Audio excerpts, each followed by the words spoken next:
Hello friends, achiever study വ്ളോഗ്സിന്റെ മറ്റൊരു എപ്പിസോഡിലേക്ക് എല്ലാവർക്കും സ്വാഗതം. PSC സിലബസിൽ ഉൾപ്പെട്ടിട്ടുള്ള കേരള ഹിസ്റ്ററിയിൽ ഏറ്റവും പ്രധാനപ്പെട്ട ഒരു ടോപ്പിക്കാണ് യൂറോപ്യന്മാരുടെ ആഗമനവും അവരുടെ സംഭാവനകളും. ഈ ഒരു വീഡിയോയിൽ നമ്മൾ ഉൾപ്പെടുത്തിയിരിക്കുന്നത് ഇതുമായി ബന്ധപ്പെട്ട മുഴുവൻ പോയിന്റ്സുമാണ്. നമുക്ക് വീഡിയോയിലേക്ക് കടക്കാം. ഇന്ത്യയിലേക്കുള്ള പോർച്ചുഗീസുകാരുടെ ആഗമനവും അവരുടെ സംഭാവനകളും പഠിക്കുമ്പോൾ അതിൽ നമ്മൾ ഓർത്തിരിക്കേണ്ട ചില പ്രധാനപ്പെട്ട വ്യക്തികളുണ്ട്. അവരിലൂടെയാണ് നമ്മൾ ഈ ചരിത്രം ഇന്ന് മനസ്സിലാക്കാൻ പോകുന്നത്. അവർ ആരൊക്കെയാണ്? ബർത്തലോമിയ ഡയസ്, മാനുവൽ ഒന്നാമൻ, Vasco da Gama, Pedro Alvares Cabral, Francisco de Almeida, Albuquerque, Henrique Menezes, Kunjali Marakkar. ആരൊക്കെയാണ്? ബർത്തലോമിയ ഡയസ്, മാനുവൽ ഒന്നാമൻ, Vasco da Gama, Pedro Alvares Cabral, Francisco de Almeida, Albuquerque, Henrique Menezes, Kunjali Marakkar. ഇവരെല്ലാവരും ഈ ഒരു ടോപ്പിക്കുമായി എങ്ങനെ ബന്ധപ്പെട്ടിരിക്കുന്നു എന്ന് പഠിച്ചു കഴിയുമ്പോഴേക്കും ഈ ഒരു ടോപ്പിക്ക് നമ്മൾ ഓൾമോസ്റ്റ് കവർ ചെയ്യും. 15-ാം നൂറ്റാണ്ടിന്റെ അവസാനത്തോടെയാണ് യൂറോപ്യന്മാർ വ്യാപാരത്തിനായി കേരളത്തിലേക്ക് എത്തുന്നത്. 15-ാം നൂറ്റാണ്ട് എന്നത് 1400-നും 1500-നും ഇടയ്ക്കുള്ള കാലഘട്ടമാണ്. 1400-നും 1500-നും ഇടയ്ക്കുള്ള കാലഘട്ടമാണ് 15-ാം നൂറ്റാണ്ട് എന്ന് പറയുന്നത്. ഈ ഒരു 15-ാം നൂറ്റാണ്ടിന്റെ അവസാനത്തോടെയാണ് യൂറോപ്യന്മാർ വ്യാപാരത്തിനായിട്ട് കേരളത്തിലേക്ക് എത്തുന്നത്. എന്നാൽ ഇവർക്ക് മുൻപേ ചൈനക്കാരും അറബികളും ഇന്ത്യയുമായി നല്ലൊരു കച്ചവട ബന്ധം നിലനിന്നിരുന്നു എന്നുള്ള കാര്യവും കൂടി ഓർത്തിരിക്കണം. 1453-ൽ മുസ്ലിം തുർക്കി രാജവംശമായിരുന്ന ഓട്ടോമൻ തുർക്കികൾ തുർക്കിയിലെ ഒരു നഗരമായ കോൺസ്റ്റാന്റിനോപ്പിൾ എന്ന ഇസ്താംബുൾ പിടിച്ചെടുത്തു. 1453-ൽ മുസ്ലിം തുർക്കി രാജവംശമായിരുന്ന ഓട്ടോമൻ തുർക്കികൾ തുർക്കിയിലെ ഒരു നഗരമായ കോൺസ്റ്റാന്റിനോപ്പിൾ എന്ന ഇസ്താംബുൾ പിടിച്ചെടുത്തു. റോമാ സാമ്രാജ്യത്തിന്റെ കേന്ദ്രമായിരുന്നു ഏത്? ഇസ്താംബുൾ. റോമാ സാമ്രാജ്യത്തിന്റെ കേന്ദ്രമായിരുന്നു ഈ ഇസ്താംബൂൾ. യൂറോപ്യന്മാർക്ക് ഇന്ത്യയിലേക്കും ഏഷ്യയിലേക്കും വരാനുള്ള ഒരു എളുപ്പ മാർഗമായിരുന്നു കോൺസ്റ്റാന്റിനോപ്പിളിലൂടെയുള്ള മാർഗം. എന്നാൽ കോൺസ്റ്റാന്റിനോപ്പിൾ ഓട്ടോമൻ തുർക്കികൾ പിടിച്ചെടുത്തത് മൂലം യൂറോപ്യന്മാർക്ക് ഏഷ്യ അല്ലെങ്കിൽ ഇന്ത്യയിലേക്ക് ആക്സസ് ചെയ്യാൻ വേണ്ടി മറ്റു മാർഗങ്ങൾ അവർക്ക് സ്വീകരിക്കേണ്ടതായി വന്നു. അതിൽ അവർ തമ്മിലൊരു മത്സരവും നിലനിന്നിരുന്ന കാലമാണ്. ഒടുവിൽ ഇന്ത്യയിൽ ആദ്യം എത്തിയത് പോർച്ചുഗീസുകാരാണ്. അതായത് ഇന്നത്തെ ആഫ്രിക്കയുടെ തെക്കേ അറ്റമായ ശുഭപ്രതീക്ഷ മുനമ്പ് എന്ന കേപ്പ് ഓഫ് ഗുഡ് ഹോപ്പ് ചുറ്റി ഇന്ത്യയിലേക്ക് എത്താം എന്ന് പോർച്ചുഗീസുകാർ ആ സമയത്ത് കണ്ടെത്തി. ഇത്തരത്തിൽ 1488-ൽ പോർച്ചുഗീസ് സഞ്ചാരിയായ ബർത്തലോമിയ ഡയസ് ഈ മുനമ്പ് ചുറ്റി സഞ്ചരിച്ച് ഇന്ത്യയുടെ സ്ഥാനം മനസ്സിലാക്കുകയും തിരിച്ച് പോർച്ചുഗലിലേക്ക് മടങ്ങി പോവുകയും ചെയ്തു. എന്താണ് നമ്മൾ പറഞ്ഞത്? 1453-ൽ മുസ്ലിം തുർക്കി രാജവംശമായിരുന്ന ഓട്ടോമൻ തുർക്കികൾ കോൺസ്റ്റാന്റിനോപ്പിൾ എന്ന പ്രദേശം പിടിച്ചെടുത്തു. എന്നാൽ ആ പ്രദേശത്തിലൂടെയായിരുന്നു യൂറോപ്യന്മാർ ഇന്ത്യയിലേക്കും ഏഷ്യയിലേക്കും വന്നിരുന്നത്. ഇത്തരത്തിൽ ഓട്ടോമൻ തുർക്കികൾ കോൺസ്റ്റാന്റിനോപ്പിൾ പിടിച്ചെടുത്തത് മൂലം ഈ യൂറോപ്യന്മാർക്ക് ഇന്ത്യയിലേക്ക് അല്ലെങ്കിൽ ഏഷ്യയിലേക്ക് വരാൻ മറ്റു മാർഗങ്ങൾ സ്വീകരിക്കേണ്ടി വന്നു. അങ്ങനെ ഇരിക്കെയാണ് പോർച്ചുഗീസുകാർ ആഫ്രിക്കയുടെ തെക്കേ അറ്റമായ ശുഭപ്രതീക്ഷ മുനമ്പ് എന്ന കേപ്പ് ഓഫ് ഗുഡ് ഹോപ്പിനെ ചുറ്റി ഇന്ത്യയിലേക്ക് എത്താമെന്നുള്ളൊരു മാർഗം കണ്ടെത്തിയത്. ഇത് കണ്ടെത്തിയത് 1488-ൽ പോർച്ചുഗീസ് സഞ്ചാരിയായ ബർത്തലോമിയ ഡയസ് ആണ്. ആരാണ്? ബർത്തലോമിയ ഡയസ് ആണ്. ഈ കണ്ടെത്തൽ പോർച്ചുഗീസിലെ രാജാവായ മാനുവൽ ഒന്നാമനെ ഇദ്ദേഹം അറിയിക്കുകയാണ്. ഇതിനെ തുടർന്ന് മാനുവൽ ഒന്നാമൻ ഇന്ത്യയുമായി വാണിജ്യബന്ധം സ്ഥാപിക്കാനായി അവിടുന്ന് ഒരു സംഘത്തെ ഇന്ത്യയിലേക്ക് അയക്കുകയാണ്. ആ സംഘത്തിലെ തലവനാണ് വാസ്കോ ഡ ഗാമ. ആരാണ് ആ സംഘത്തിലെ തലവൻ? Vasco da Gama. അങ്ങനെ 1497-ൽ വാസ്കോ ഡ ഗാമ പോർച്ചുഗലിലെ ലിസ്ബണിൽ നിന്ന് ഇന്ത്യയിലേക്ക് യാത്ര തിരിക്കുകയാണ്. ഏകദേശം 317 ദിവസം യാത്ര ചെയ്തിട്ടാണ് വാസ്കോ ഡ ഗാമ ഇന്ത്യയിലെത്തുന്നത്. അത് 1498 മെയ് 20-നാണ്. 1498 മെയ് 20-നാണ് വാസ്കോ ഡ ഗാമ ഇന്ത്യയിലെത്തുന്നത്.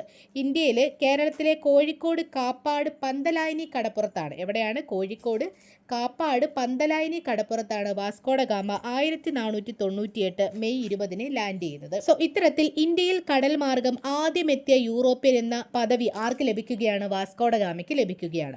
ഇന്ത്യയിൽ കടൽ മാർഗം ആദ്യം എത്തിയ യൂറോപ്യൻ ആരാണ്? വാസ്കോ ഡ ഗാമയാണ്. ഇദ്ദേഹം എത്തിയ കപ്പലിന്റെ പേരാണ് സെന്റ് ഗബ്രിയൽ. സെന്റ് ഗബ്രിയൽ എന്ന കപ്പലിലാണ് ഇദ്ദേഹം പോർച്ചുഗലിൽ നിന്ന് ഇന്ത്യയിലേക്ക് എത്തുന്നത്. ഇദ്ദേഹത്തിന്റെ കപ്പൽ വ്യൂഹത്തിലുണ്ടായിരുന്ന മറ്റ് 2 കപ്പലുകളാണ് സെന്റ് റാഫേലും ബെറിയോയും. ഓക്കെ. ഇങ്ങനെ വാസ്കോ ഡ ഗാമ കേരളത്തിൽ എത്തുകയും ആ സമയത്ത് കോഴിക്കോട് ഭരിച്ചിരുന്നത് നെടിയിരുപ്പ് സ്വരൂപം എന്ന രാജവംശമായിരുന്നു. അപ്പം എന്താണ്, വാസ്കോഡ ഗാമ കേരളത്തിലെത്തുന്ന സമയത്ത് കോഴിക്കോട് ഭരിച്ചിരുന്നത് നെടിയിരുപ്പ് സ്വരൂപം എന്ന രാജവംശമായിരുന്നു. സോ ഈ രാജവംശത്തിലെ ഭരണാധികാരികളെ വിളിച്ചിരുന്നത് സാമൂതിരിമാരെന്നാണ്. എന്താണ്, നെടിയിരുപ്പ് സ്വരൂപം എന്ന രാജവംശത്തിലെ ഭരണാധികാരികളെ വിളിച്ചിരുന്നത് സാമൂതിരിമാർ എന്നായിരുന്നു. അപ്പം എന്താണ് നമ്മൾ പറഞ്ഞത്, വാസ്കോഡ ഗാമ കേരളത്തിലെത്തിയ സമയത്ത് കോഴിക്കോട് ഭരിച്ചിരുന്നത് ആരാണ്? നെടിയിരുപ്പ് സ്വരൂപം എന്ന രാജവംശമായിരുന്നു. സോ ആ രാജവംശത്തിലെ രാജാവിനെ വിളിച്ചിരുന്നത് സാമൂതിരിമാർ എന്നാണ്. കൂടാതെ തൊട്ടടുത്ത് കിടന്ന കൊച്ചി ഭരിച്ചിരുന്നത് പെരുമ്പടപ്പ് സ്വരൂപം എന്ന രാജവംശമാണ്. ഏതാണ്? കൊച്ചി ഭരിച്ചിരുന്നത് പെരുമ്പടപ്പ് സ്വരൂപം എന്ന രാജവംശമായിരുന്നു. അതുപോലെ തിരുവിതാംകൂർ ഭരിച്ചത് തൃപ്പാപ്പൂർ സ്വരൂപമായിരുന്നു. എന്താണ്? തിരുവിതാംകൂർ ഭരിച്ചത് തൃപ്പാപ്പൂർ സ്വരൂപം എന്ന രാജവംശമായിരുന്നു. അതുപോലെ കൊട്ടാരക്കര ഭരിച്ചത് ഇളയിടത്ത് സ്വരൂപം എന്ന രാജവംശമായിരുന്നു. എന്താണ്? കൊട്ടാരക്കര ഭരിച്ചത് ഇളയിടത്ത് സ്വരൂപം എന്ന രാജവംശമായിരുന്നു. അപ്പോൾ എന്താണ്, നമ്മുടെ വാസ്കോഡ ഗാമ ഇന്ത്യയിലേക്ക് എത്തിയ സമയത്ത്, അതായത് കോഴിക്കോട് എത്തിയ സമയത്ത് കോഴിക്കോട് ഭരിച്ചിരുന്നത് നെടിയിരുപ്പ് സ്വരൂപം എന്ന രാജവംശമായിരുന്നു. കൂടാതെ തൊട്ടടുത്ത കൊച്ചി ഭരിച്ചിരുന്നത് പെരുമ്പടപ്പ് സ്വരൂപം എന്ന രാജവംശവും, തിരുവിതാംകൂർ ഭരിച്ചത് തൃപ്പാപ്പൂർ സ്വരൂപവും, കൊട്ടാരക്കര ഭരിച്ചത് ഇളയെടുത്ത് സ്വരൂപം എന്ന രാജവംശവുമായിരുന്നു. സോ ഈ ഒരു സമയത്ത് കോഴിക്കോടത്തെ സാമൂതിരിയായിരുന്നു മാനവിക്രമൻ. ആരാണ്? മാനവിക്രമൻ എന്ന സാമൂതിരിയാണ് കോഴിക്കോട് ആ സമയം ഭരിച്ചിരുന്നത്. സോ ഈ ഒരു കോഴിക്കോട് സാമൂതിരിമാർ ഉൾപ്പെട്ടിരുന്ന നെടിയിരുപ്പ് സ്വരൂപത്തിന്റെ പ്രത്യേകത എന്തെന്ന് വെച്ചാൽ, ഏകദേശം 400 വർഷത്തോളം കോഴിക്കോട് ഭരിച്ച രാജവംശമാണ് ഈ സാമൂതിരിമാരുടേത്. എന്താണ്? ഏകദേശം 400 വർഷത്തോളം കോഴിക്കോട് ഭരിച്ച രാജവംശമായിരുന്നു ആരുടേത്? ഈ സാമൂതിരിമാരുടേത്. അതായത് ഇന്ത്യയിൽ വളരെ ദീർഘകാലം ഒരു ഭൂപ്രദേശം ഭരിച്ച ശക്തികളായിരുന്നു ആര്? നെടിയിരുപ്പ് സ്വരൂപം എന്ന രാജവംശം. സോ ഇത്തരത്തിലൊരു ചരിത്രമുണ്ടായിരുന്ന നെടിയിരുപ്പ് സ്വരൂപം എന്ന രാജവംശം ഭരിച്ചിരുന്ന കോഴിക്കോട്ടേക്കാണ് ആരെത്തുന്നത്? വാസ്കോഡ ഗാമ 1498 മെയ് 20 എത്തിച്ചേരുന്നത്. സോ മെയിനായിട്ടും വാസ്കോഡ ഗാമ കോഴിക്കോടേക്ക് എത്താൻ കാരണം എന്താണ്? ഒരു വാണിജ്യ ബന്ധം സ്ഥാപിക്കുക എന്നതാണ്, അല്ലേ? ഇന്ത്യയുമായിട്ട് ഒരു വാണിജ്യ ബന്ധം സ്ഥാപിക്കുക എന്നതാണ്. എന്നാൽ പിന്നീടാണ് ഈ വാണിജ്യ ബന്ധത്തിലുപരി ഈ ഒരു പ്രദേശത്തെ, ഇന്ത്യൻ പ്രദേശത്തെ കോളനിവത്കരിക്കാം എന്നൊരു ചിന്ത പോർച്ചുഗീസുകാരിൽ ഉടലെടുക്കുന്നത്. ഇത്തരത്തിലൊരു ആശയം അവർക്ക് തോന്നാൻ കാരണം ഇന്ത്യയിലെ നാട്ടുരാജ്യങ്ങൾ തമ്മിലുള്ള ശത്രുതയും അതുപോലുള്ള രാഷ്ട്രീയ അസ്ഥിരതയും ഒക്കെയാണ്. സോ ഇതിനെ ചൂഷണം ചെയ്താൽ പോർച്ചുഗീസുകാർക്ക് ഇന്ത്യയിൽ നല്ല ഒരു കോളനി രൂപീകരിക്കാൻ കഴിയുമെന്ന് പിന്നീട് അവർക്ക് മനസ്സിലായ കാര്യമായിരുന്നു. എന്നാൽ ഇപ്പോൾ വാണിജ്യബന്ധം മാത്രം മനസ്സിൽ കണ്ടുവന്ന വാസ്കോഡ ഗാമയും സംഘവും കോഴിക്കോട് സാമൂതിരിയായിരുന്ന മാനവിക്രമനെ കണ്ട് സംസാരിക്കുകയും, എന്നാൽ മാനവിക്രമന് താല്പര്യമില്ലാത്തതിനാൽ വാസ്കോഡ ഗാമയും സംഘവും കണ്ണൂരിലേക്ക് പോവുകയും ചെയ്തു. സോ അവിടുത്തെ രാജാവായിരുന്നു കോലത്തിരി. കണ്ണൂരിലെ രാജാവായിരുന്നു? കോലത്തിരിയായിരുന്നു. അദ്ദേഹവുമായി കൂടിക്കാഴ്ച നടത്തുകയും കച്ചവട ബന്ധത്തിൽ ഇരുവരും തൃപ്തി അറിയിക്കുകയും ചെയ്തു. കോഴിക്കോട് സാമൂതിരിയായിരുന്ന മാനവിക്രമൻ വാസ്കോഡ ഗാമയുമായി കച്ചവട ബന്ധം ഉണ്ടാക്കാൻ താല്പര്യമില്ലാത്തതിൻ്റെ പ്രധാന കാരണം ആ സമയത്ത് അദ്ദേഹത്തിന് അറബികളുമായി നല്ലൊരു കച്ചവട ബന്ധം ഉണ്ടായിരുന്നതിനാലാണ്. എന്തായാലും കോലത്തുനാട് എന്നറിയപ്പെട്ടിരുന്ന കണ്ണൂരിലെ രാജാവായിരുന്ന കോലത്തിരിയുമായി സഖ്യത്തിൽ ഏർപ്പെട്ടതിനാൽ വാസ്കോഡ ഗാമ ഇന്ത്യയിലേക്ക് വന്നതിൻ്റെ 60 ഇരട്ടി ലാഭവുമായിട്ടാണ് പോർച്ചുഗീസിലേക്ക് പിന്നീട് തിരിച്ചുപോയത്. അത് 1498 നവംബറിലാണ് വാസ്കോഡ ഗാമയും സംഘവും തിരിച്ചുപോയത്. സോ ഇത്തരത്തിൽ കച്ചവട ബന്ധം ഉറപ്പിക്കാൻ പോയ വാസ്കോഡ ഗാമ ഇവരുടെ യാത്രയുടെ 60 ഇരട്ടി ലാഭവുമായി വിജയിച്ച് തിരിച്ചു വന്നതിൽ തൃപ്തനായ മാനുവൽ ഒന്നാമൻ എന്ന പോർച്ചുഗൽ രാജാവ് വാസ്കോഡ ഗാമയ്ക്ക് ഡോം അല്ലെങ്കിൽ പ്രഭു എന്ന പദവി കൊടുക്കുകയും ഇന്ത്യൻ മഹാസമുദ്രത്തിലെ സേനാപതി അല്ലെങ്കിൽ അധിപൻ എന്ന് വാസ്കോഡ ഗാമയെ വിശേഷിപ്പിക്കുകയും ചെയ്തു. അപ്പോൾ വാസ്കോഡ ഗാമയുടെ പ്രധാനപ്പെട്ട ലക്ഷ്യം എന്തായിരുന്നു? കോഴിക്കോട് സാമൂതിരിയുമായി വാണിജ്യ ബന്ധം സ്ഥാപിക്കുക എന്നതായിരുന്നു. എന്നാൽ കോഴിക്കോട് സാമൂതിരിക്ക് ആ സമയത്ത് അറബികളുമായി നല്ലൊരു കച്ചവട ബന്ധം ഉണ്ടായിരുന്നതിനാൽ ഇദ്ദേഹം വാസ്കോഡ ഗാമയുമായി കച്ചവട ബന്ധത്തിൽ ഏർപ്പെടാൻ വിസമ്മതിച്ചു. അതിനെ തുടർന്ന് വാസ്കോഡ ഗാമ കണ്ണൂരിലെത്തുകയും, കണ്ണൂരിനെ ആ സമയത്ത് കോലത്ത് നാടെന്നാണ് അറിയപ്പെട്ടിരുന്നത്. സോ ആ കോലത്ത് നാട്ടിലെ രാജാവായിരുന്ന കോലത്തിരിയുമായി വ്യാപാര ബന്ധത്തിൽ ഏർപ്പെടാൻ സഖ്യമുണ്ടാക്കുകയും തുടർന്ന് വാസ്കോഡ ഗാമ വന്നതിന്റെ 60 ഇരട്ടി ലാഭവുമായിട്ടാണ് ഇദ്ദേഹം തിരിച്ച് പോർച്ചുഗലിലെ ലിസ്ബണിലേക്ക് എത്തുന്നത്. ഇതിൽ തൃപ്തനായ പോർച്ചുഗലിലെ രാജാവായ മാനുവൽ ഒന്നാമൻ വാസ്കോഡ ഗാമയെ ഡോം അല്ലെങ്കിൽ പ്രഭു എന്ന പദവി കൊടുക്കുകയും ഇന്ത്യൻ മഹാസമുദ്രത്തിലെ സേനാപതി അല്ലെങ്കിൽ അധിപൻ എന്ന് വിശേഷിപ്പിക്കുകയും ചെയ്തു. ശേഷം 1500-ൽ വാസ്കോഡ ഗാമയുടെ പിൻഗാമിയായി ഇന്ത്യയിലെത്തിയ നാവികനാണ് പെട്രോസ് അൽവാരസ് കബ്രാൾ. അടുത്ത ആളാരാണ്? പെട്രോസ് അൽവാരസ് കബ്രാൾ ആണ്. ഇദ്ദേഹം 1500-ലാണ് വാസ്കോഡ ഗാമയുടെ പിൻഗാമിയായി ഇന്ത്യയിലെത്തുന്നത്. ഇദ്ദേഹം വ്യാപാരത്തിനായിട്ടാണ് ഇന്ത്യയിലേക്ക് എത്തുന്നത്. ഇദ്ദേഹത്തിന്റെ നേതൃത്വത്തിലുള്ള സംഘം ഇന്ത്യയിലേക്ക് തിരിച്ചത് എന്തിനു വേണ്ടിയിട്ടായിരുന്നു? വ്യാപാരത്തിന് വേണ്ടിയിട്ടായിരുന്നു. ഇദ്ദേഹത്തിൻ്റെ സംഘത്തിലുണ്ടായിരുന്ന ഐറിസ് കൊറിയ എന്ന പോർച്ചുഗീസുകാരൻ, ആരാണ് ഐറിസ് കൊറിയ എന്ന പോർച്ചുഗീസുകാരൻ, കോഴിക്കോട് സാമൂതിരിയുമായി കച്ചവടം സംസാരിക്കുകയും ഒടുവിൽ ഇരു കൂട്ടരും കച്ചവട ബന്ധത്തിൽ സമ്മതമറിയിക്കുകയും ചെയ്തു. എന്നാൽ അറബികളുമായി അന്നും സാമൂതിരിക്ക് നല്ല രീതിക്കുള്ള കച്ചവട ബന്ധം ഉണ്ടായിരുന്നതിനാൽ പോർച്ചുഗീസുകാർക്ക് അത് പിന്നീട് ബുദ്ധിമുട്ടാവുകയാണ്. അതിനെ തുടർന്ന് പോർച്ചുഗീസുകാരും അറബികളും തമ്മിൽ ഇടയ്ക്കിടയ്ക്ക് ആക്രമണങ്ങളും ഉണ്ടാവുന്നുണ്ട്. ഒടുവിൽ പോർച്ചുഗീസുകാർ കോഴിക്കോട് ഉപേക്ഷിച്ച് കൊച്ചിയിലെത്തുകയും കൊച്ചിയിലെ രാജാവുമായി കച്ചവട ബന്ധം സ്ഥാപിക്കുകയും തുടർന്ന് വളരെയധികം ചരക്കുകളുമായി കബ്രാളിൻ്റെ നേതൃത്വത്തിലുള്ള സംഘവും പോർച്ചുഗലിലേക്ക് തിരിച്ചു പോവുകയും ചെയ്തു. കൂടാതെ കോഴിക്കോട് പണ്ടകശാല നിർമ്മിച്ച പോർച്ചുഗീസുകാരനും ഈ കബ്രാളാണെന്നുള്ള കാര്യം ഓർത്തിരിക്കുക. അപ്പോൾ നമ്മൾ പറഞ്ഞു, ആദ്യമായിട്ട് ബർത്തലോമിയ ഡൈസ് ഇന്ത്യയിലേക്ക് വരാൻ ഒരു കടൽമാർഗം കണ്ടെത്തി. അതിനെ തുടർന്ന് മാനുവൽ ഒന്നാമൻ വാസ്കോഡഗാമയെ ഇന്ത്യയിലേക്ക് അയച്ചു. അദ്ദേഹം നല്ല രീതിക്ക് ലാഭവുമായിട്ട് തിരിച്ചുപോയി. അതിനുശേഷം ഇദ്ദേഹത്തിൻ്റെ പിൻഗാമിയായിട്ട് പെട്രോസ് അൽവാരസ് കബ്രാളിനെ വിട്ടു. ഇദ്ദേഹം നല്ല രീതിക്ക് തന്നെ ലാഭവുമായിട്ട് തിരിച്ചു പോവുകയുമാണ് ഉണ്ടായത്. ഓക്കെ, ശേഷം 1502 എന്നാണ് 1502 വാസ്കോഡഗാമ രണ്ടാമതായി ഇന്ത്യയിലേക്ക് എത്തുകയാണ്. എന്താണ്, പിന്നീട് 1502 വാസ്കോഡഗാമ രണ്ടാമതായി ഇന്ത്യയിലേക്ക് എത്തുകയാണ്. ഇദ്ദേഹം ആ സമയത്ത് ഗോവയ്ക്കടുത്തുള്ള ദ്വീപായ അഞ്ച് ദ്വീപിലാണ് എത്തുന്നത്. ഗോവയ്ക്കടുത്തുള്ള ദ്വീപായ അഞ്ച് ദ്വീപിലാണ് രണ്ടാമതായിട്ട് വാസ്കോഡഗാമ 1502 ഇന്ത്യയിൽ എത്തുന്നത്. ഇതിനുശേഷം അദ്ദേഹം കണ്ണൂരിലെത്തുകയും അവിടുത്തെ രാജാവിനെ സന്ദർശിച്ച ശേഷം കോഴിക്കോട് സാമൂതിരിയെ ആക്രമിക്കുകയും ചെയ്തു. എന്നാൽ കോഴിക്കോട് സാമൂതിരിയുടെ ശക്തമായ തിരിച്ചടിയെ തുടർന്ന് വാസ്കോഡഗാമ ആ യുദ്ധത്തിൽ പിൻവാങ്ങുകയും തിരിച്ചു കൊച്ചിയിലെത്തി അവിടുത്തെ രാജാവിനെ കാണുകയും ചെയ്തു. നമ്മൾ പറഞ്ഞു, കൊച്ചിയിലെ രാജാവാണ് കബ്രാളിനെ, ഇദ്ദേഹത്തിന് തൊട്ട് മുൻപ് വന്ന കബ്രാളിനെ സഹായിച്ചതെന്ന് നമ്മൾ പറഞ്ഞു അല്ലേ. സോ ആ കബ്രാളിനെ സഹായിച്ച രാജാവിനെ കണ്ട് വീണ്ടും എന്താണ് വാസ്കോഡഗാമ പരിചയമൊക്കെ സ്ഥാപിച്ചു. ശേഷം വളരെയധികം ചരക്കുകളുമായി വാസ്കോഡഗാമ രണ്ടാമതും എങ്ങോട്ടേക്ക് തിരിച്ചു പോവുകയാണ്, ലിസ്ബണിലേക്ക് തിരിച്ചു പോവുകയാണ്. അപ്പൊ ഈ ഇത്രയും സംഭവങ്ങൾക്ക് ശേഷം കോഴിക്കോട് സാമൂതിരി കൊച്ചി രാജാവുമായി യുദ്ധത്തിൽ ഏർപ്പെടുകയാണ്. കാരണം കോഴിക്കോട് സാമൂതിരി യുദ്ധത്തിലേർപ്പെട്ട പോർച്ചുഗീസുകാർക്ക് കൊച്ചി രാജാവ് അഭയം കൊടുത്തതും അവരുമായിട്ട് കച്ചവട ബന്ധം സ്ഥാപിച്ചതും കോഴിക്കോട് സാമൂതിരിക്ക് അതൃപ്തി ഉണ്ടായിരുന്നു. സോ ഈ കാരണത്താലാണ് കൊച്ചിയുടെ ഭാഗമായിരുന്ന പല പ്രദേശങ്ങളും സാമൂതിരിയുടെ സൈന്യം പിടിച്ചെടുക്കുകയും കൊച്ചി രാജാവിന്റെ നില വലിയ പരുങ്ങലിലാക്കുകയും ചെയ്തത്.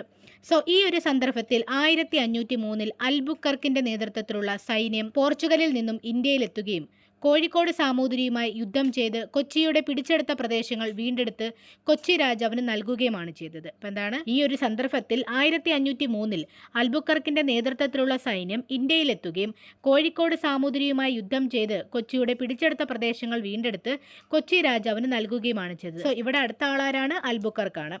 ദെൻ ഇതിൽ തൃപ്തനായ കൊച്ചി രാജാവ് പ്രത്യുപകാരമായി സ്വന്തം ചെലവിൽ പോർച്ചുഗീസ് സംഘത്തിന് കൊച്ചിയിലെ പള്ളിപ്പുറത്ത് ഒരു കോട്ട 1503 നിർമ്മിച്ച് നൽകുകയാണ്. ഓക്കെ, ഇപ്പൊ എന്താണ്, കൊച്ചി രാജാവിനെ ഇത്രയുമൊക്കെ സഹായിച്ചതിനാൽ പോർച്ചുഗീസിൽ നിന്നും വന്ന അൽബുക്കർക്കിന് കൊച്ചി രാജാവ് പള്ളിപ്പുറത്ത് സ്വന്തം ചെലവിൽ ഒരു കോട്ട നിർമ്മിച്ചു കൊടുക്കുകയാണ്. ആ കോട്ടയാണ് പള്ളിപ്പുറം കോട്ട എന്നറിയപ്പെടുന്നത്. എന്താണ് പള്ളിപ്പുറം കോട്ട? സോ ഈ പള്ളിപ്പുറം കോട്ടയുടെ മറ്റു പേരുകളാണ് മാനുവൽ കോട്ട, വൈപ്പിൻ കോട്ട, ആയക്കോട്ട, അഴീക്കോട്ട, കൊച്ചിൻ കോട്ട എന്നീ പേരുകൾ. ഏതൊക്കെയാണ്? മാനുവൽ കോട്ട, വൈപ്പിൻ കോട്ട, ആയക്കോട്ട, അഴീക്കോട്ട, കൊച്ചിൻ കോട്ട എന്നീ പേരുകളിൽ അറിയപ്പെടുന്നത് ഏത് കോട്ടയാണ്? പള്ളിപ്പുറം കോട്ടയാണ്. ഇതിനെ തുടർന്ന് പോർച്ചുഗീസുകാർക്ക് ഇന്ത്യയിലെ ചില പ്രദേശങ്ങളിലേക്ക് മേൽക്കോയ്മ ലഭിക്കുന്നുണ്ട്. കൂടാതെ ഇത്തരത്തിലൊരു സാഹചര്യത്തിലാണ് പോർച്ചുഗീസ് രാജാവ് ഇന്ത്യയിലേക്ക് ഒരു വൈസ്രോയെ അയക്കുകയും ചെയ്യുന്നത്. ഓക്കെ, ദെൻ 1505 ആദ്യത്തെ പോർച്ചുഗീസ് വൈസ്രോയായി ഫ്രാൻസിസ്കോ ഡി അൽമേഡ ഇന്ത്യയിൽ എത്തുകയാണ്. അടുത്ത വ്യക്തി ആരാണ്? Francisco de Almeida. അപ്പം എന്താണ്, 1505 ആദ്യത്തെ പോർച്ചുഗീസ് വൈസ്രോയായി ഫ്രാൻസിസ്കോ ഡി അൽമേഡ ഇന്ത്യയിൽ എത്തുകയാണ്. ഇദ്ദേഹം ബ്ലൂ വാട്ടർ പോളിസി എന്ന നീലജല നയം നടപ്പിലാക്കുകയും ചെയ്ത കാര്യം ഓർത്തിരിക്കണം. ഇതാണ്, ഇദ്ദേഹം ഇന്ത്യയിൽ എത്തിയതിനു ശേഷം ബ്ലൂ വാട്ടർ പോളിസി എന്ന നീലജല നയം നടപ്പിലാക്കുന്നുണ്ട്. എന്താണ് ഈ ബ്ലൂ വാട്ടർ പോളിസി എന്ന് പറയുന്നത്? കടലിൽ ശക്തമായ നാവികപ്പടയെ വളർത്തിയെടുക്കുന്നത് വഴി സമുദ്ര മേധാവിത്വം നേടിയെടുക്കുക, അതോടൊപ്പം പോർച്ചുഗീസ് വ്യാപാരം വളർത്തിയെടുക്കുക എന്ന ലക്ഷ്യത്തോടെയാണ് ഫ്രാൻസിസ്കോ ഡി അൽമേഡ നീലജല നയം അല്ലെങ്കിൽ ബ്ലൂ വാട്ടർ പോളിസി നടപ്പിലാക്കിയത്. എന്തായിരുന്നു ഇതിന്റെ ലക്ഷ്യം? കടലിൽ ശക്തമായ നാവികപ്പടയെ വളർത്തിയെടുക്കുന്നത് വഴി സമുദ്ര മേധാവിത്വം നേടിയെടുക്കുക, അതോടൊപ്പം പോർച്ചുഗീസ് വ്യാപാരം വളർത്തിയെടുക്കുക എന്നതായിരുന്നു പ്രധാനപ്പെട്ട ലക്ഷ്യം.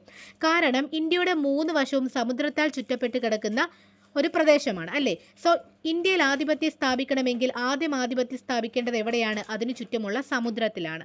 അതുകൊണ്ടാണ് അദ്ദേഹം ഇത്തരത്തിലുള്ള ഒരു ബ്ലൂ വാട്ടർ പോളിസി കൊണ്ടുവന്നത്. കൂടാതെ ഇന്ത്യയിലെ ഏതെങ്കിലും ഭാഗങ്ങളുമായി മറ്റു പ്രദേശങ്ങളിലെ കപ്പലുകൾ വ്യാപാരം നടത്തുന്നത് തടയാനായി പോർച്ചുഗീസ് ഉദ്യോഗസ്ഥർ നൽകിയിരുന്ന ഒരു പാസ്സായിരുന്നു കർട്ടസ്. ഏതാണ് കർട്ടസ്? ഇത് മറ്റ് ഏഷ്യൻ സ്ഥലങ്ങളിലെ വ്യാപാര കപ്പലുകൾ തങ്ങളുടെ ചരക്കുകൾ ഇന്ത്യൻ സമുദ്രത്തിലൂടെ കടത്തുന്നതിന് പോർച്ചുഗീസുകാർക്ക് ഒരു നിശ്ചിത തുക കരം കൊടുത്ത് കർട്ടസ് സ്വന്തമാക്കണമായിരുന്നു. സോ കർട്ടസിൽ ഉൾപ്പെടുത്തിയിരുന്ന പ്രധാനപ്പെട്ട വിവരങ്ങൾ എന്തൊക്കെയായിരുന്നു? കപ്പലിന്റെ വലിപ്പം, കപ്പിത്താന്റെയും ജീവനക്കാരുടെയും വിവരങ്ങൾ, ചരക്കിന്റെ വിവരങ്ങൾ, എത്തിച്ചേരുന്ന തുറമുഖം എന്നിവയെ പറ്റി കർട്ടസിൽ വ്യക്തമായി ഉൾപ്പെടുത്തണമായിരുന്നു. എന്തൊക്കെയാണ്? ആ ചരക്ക് കപ്പലിന്റെ വലിപ്പം, കപ്പിത്താന്റെയും ജീവനക്കാരുടെയും വിവരങ്ങൾ, ചരക്കിന്റെ വിവരങ്ങൾ, എത്തിച്ചേരുന്ന തുറമുഖം എന്നിവയെ പറ്റിയുള്ള വിവരങ്ങൾ കർട്ടസിൽ ഉൾപ്പെടുത്തണമായിരുന്നു. എന്നാൽ കർട്ടസ് ഇല്ലാതെ യാത്ര ചെയ്യുകയാണെങ്കിൽ ആ കപ്പൽ പോർച്ചുഗീസുകാർ കണ്ടുകെട്ടുകയും ജീവനക്കാരെ വധിക്കുകയോ കപ്പലിൽ അടിമകളാക്കുകയോ ഇവർ ചെയ്യുമായിരുന്നു. ഓക്കെ. കൂടാതെ അൽമേഡയുടെ കാലത്ത് 1505 കണ്ണൂരിൽ പണി കഴിപ്പിച്ച കോട്ടയാണ് ഏഞ്ചലോ കോട്ട. ഏതാണ്? ഏഞ്ചലോ കോട്ട 1505 കണ്ണൂരിൽ പണി കഴിപ്പിച്ചത് ആരുടെ സമയത്താണ്? അൽമേഡയുടെ കാലത്താണ്. 1505 അൽമേഡ ഇന്ത്യയിലെ ആദ്യത്തെ പോർച്ചുഗീസ് വൈസ്രോയായിട്ട് സ്ഥാനമേൽക്കുന്നത്. എന്നാൽ 4 വർഷം കഴിഞ്ഞു, അതായത് 1509 അൽമേഡ ഈ വൈസ്രോയ് സ്ഥാനം ഒഴിഞ്ഞ് പോർച്ചുഗലിലേക്ക് തന്നെ തിരികെ പോവുകയാണ്. സോ ആ ഒരു ഘട്ടത്തിൽ 1509 രണ്ടാമത്തെ പോർച്ചുഗീസ് വൈസ്രോയായി അൽബുക്കർക്കിനെ നിയമിക്കുകയാണ്. ആരെയാണ്? അൽബുക്കർക്കിനെ നിയമിക്കുകയാണ്. സോ ഇദ്ദേഹമാണ് പിന്നീട് ഇന്ത്യയിലെ പോർച്ചുഗീസ് സാമ്രാജ്യത്തിന്റെ സ്ഥാപകൻ അല്ലെങ്കിൽ തലവൻ എന്നൊക്കെ അറിയപ്പെടുന്നത്. എന്താണ്? ഇന്ത്യയിലെ പോർച്ചുഗീസ് സാമ്രാജ്യത്തിന്റെ സ്ഥാപകൻ അല്ലെങ്കിൽ തലവൻ എന്നറിയപ്പെട്ടിരുന്ന പോർച്ചുഗീസ് വൈസ്രോയി ആരാണ്? 1505 മുതൽ 1509 വരെ രണ്ടാമത്തെ പോർച്ചുഗീസ് വൈസ്രോയി ആയിരുന്ന അൽബുക്കർക്കായിരുന്നു. അപ്പോൾ ഇന്ത്യയിലെ ശക്തനായ പോർച്ചുഗീസ് വൈസ്രോയി എന്നും അറിയപ്പെടുന്നത് ആരെയാണ്? അൽബുക്കർക്കിനെയാണ്. അപ്പം ഇദ്ദേഹം എന്താണ് ഒരുപാട് കാര്യങ്ങൾ ഇന്ത്യയിൽ ചെയ്തിട്ടുണ്ട്. എന്തൊക്കെയായിരുന്നു? ഒന്ന്, ഇന്ത്യയിൽ പോർച്ചുഗീസ് കോളനിവത്കരണത്തിന് നേതൃത്വം നൽകി. എന്താണ്? ഇന്ത്യയിൽ പോർച്ചുഗീസ് കോളനിവത്കരണത്തിന് നേതൃത്വം നൽകി. അതുപോലെ കോഴിക്കോട് നഗരം ആക്രമിച്ച പോർച്ചുഗീസ് വൈസ്രോയിമാരാണ്? അൽബുക്കർക്കാണ്. എന്താണ്? കോഴിക്കോട് നഗരം ആക്രമിച്ച പോർച്ചുഗീസ് വൈസ്രോയിമാരാണ്? അൽബുക്കർക്കാണ്. ദെൻ പോർച്ചുഗീസുകാരും ഇന്ത്യക്കാരും തമ്മിലുള്ള വിവാഹത്തെ ഇദ്ദേഹം പ്രോത്സാഹിപ്പിച്ചു. അഥവാ മിശ്ര കോളനി വ്യവസ്ഥയെ പ്രോത്സാഹിപ്പിച്ച വ്യക്തി ആരാണ്? അൽബുക്കർക്കാണ്. അതുപോലെ ഇന്ത്യയിൽ സതി നിർത്തലാക്കി നാണയ സമ്പ്രദായം കൊണ്ടുവന്നു. അൽബുക്കർക്ക് ബിജാപൂർ സുൽത്താനിൽ നിന്നാണ് 1510 ഗോവ പിടിച്ചെടുക്കുന്നത്. അപ്പോൾ എന്താണ്? ബിജാപൂർ സുൽത്താനിൽ നിന്നാണ് അൽബുക്കർക്ക് 1510 ഗോവ പിടിച്ചെടുക്കുന്നത്. കൂടാതെ മുഹമ്മദ് ആദിൽ ഷാ എന്നതായിരുന്നു ബിജാപൂർ സുൽത്താന്റെ പേര്. അപ്പം മുഹമ്മദ് ആദിൽ ഷാ എന്ന പേരുള്ള ബിജാപൂർ സുൽത്താന്റെ പക്കൽ നിന്നാണ് 1510 അൽബുക്കർക്ക് ഗോവ പിടിച്ചെടുക്കുന്നത്. അതിനുശേഷം കൊച്ചിയിൽ നിന്നും ആസ്ഥാനം ഗോവയിലേക്ക് മാറ്റിയതും ആര് തന്നെയാണ്? അൽബുക്കർക്കാണ്. അപ്പം എന്താണ്? അൽബുക്കർക്കിന്റെ കാര്യങ്ങൾ എന്തൊക്കെയാണ് പറഞ്ഞത്? ഇന്ത്യയിലെ പോർച്ചുഗീസ് സാമ്രാജ്യത്തിന്റെ സ്ഥാപകൻ അല്ലെങ്കിൽ തലവൻ എന്നറിയപ്പെടുന്നു. ഇന്ത്യയിലെ ശക്തനായ പോർച്ചുഗീസ് വൈസ്രോയി എന്നറിയപ്പെടുന്നു. ഇന്ത്യയിൽ പോർച്ചുഗീസ് കോളനിവത്കരണത്തിന് നേതൃത്വം നൽകി. കോഴിക്കോട് നഗരം ആക്രമിച്ച പോർച്ചുഗീസ് വൈസ്രോയി എന്ന നിലയിൽ പ്രസിദ്ധനാണ്. പോർച്ചുഗീസുകാരും ഇന്ത്യക്കാരും തമ്മിലുള്ള വിവാഹത്തെയും ഇദ്ദേഹം പ്രോത്സാഹിപ്പിച്ചു. അഥവാ മിശ്ര കോളനി വ്യവസ്ഥയെ പ്രോത്സാഹിപ്പിച്ചു. ഇന്ത്യയിൽ സതി നിർത്തലാക്കി നാണയ സമ്പ്രദായം കൊണ്ടുവന്നു. കൂടാതെ ബിജാപൂർ സുൽത്താനിൽ നിന്ന് 1510 ഗോവ പിടിച്ചെടുത്തു. കൊച്ചിയിൽ നിന്നും ആസ്ഥാനം ഗോവയിലേക്ക് മാറ്റിയതുമാര് തന്നെയാണ്? അൽബുക്കർക്കാണ്. അതുപോലെ അൽമേഡ, അൽബുക്കർക്ക് എന്നിവരുടെ സമയത്ത് ഇന്ത്യയിലെ പ്രധാനപ്പെട്ട വാണിജ്യ കേന്ദ്രങ്ങൾ ഏതൊക്കെയായിരുന്നു? ഗോവ, ദാമൻ, ദിയു. ഏതൊക്കെയാണ്?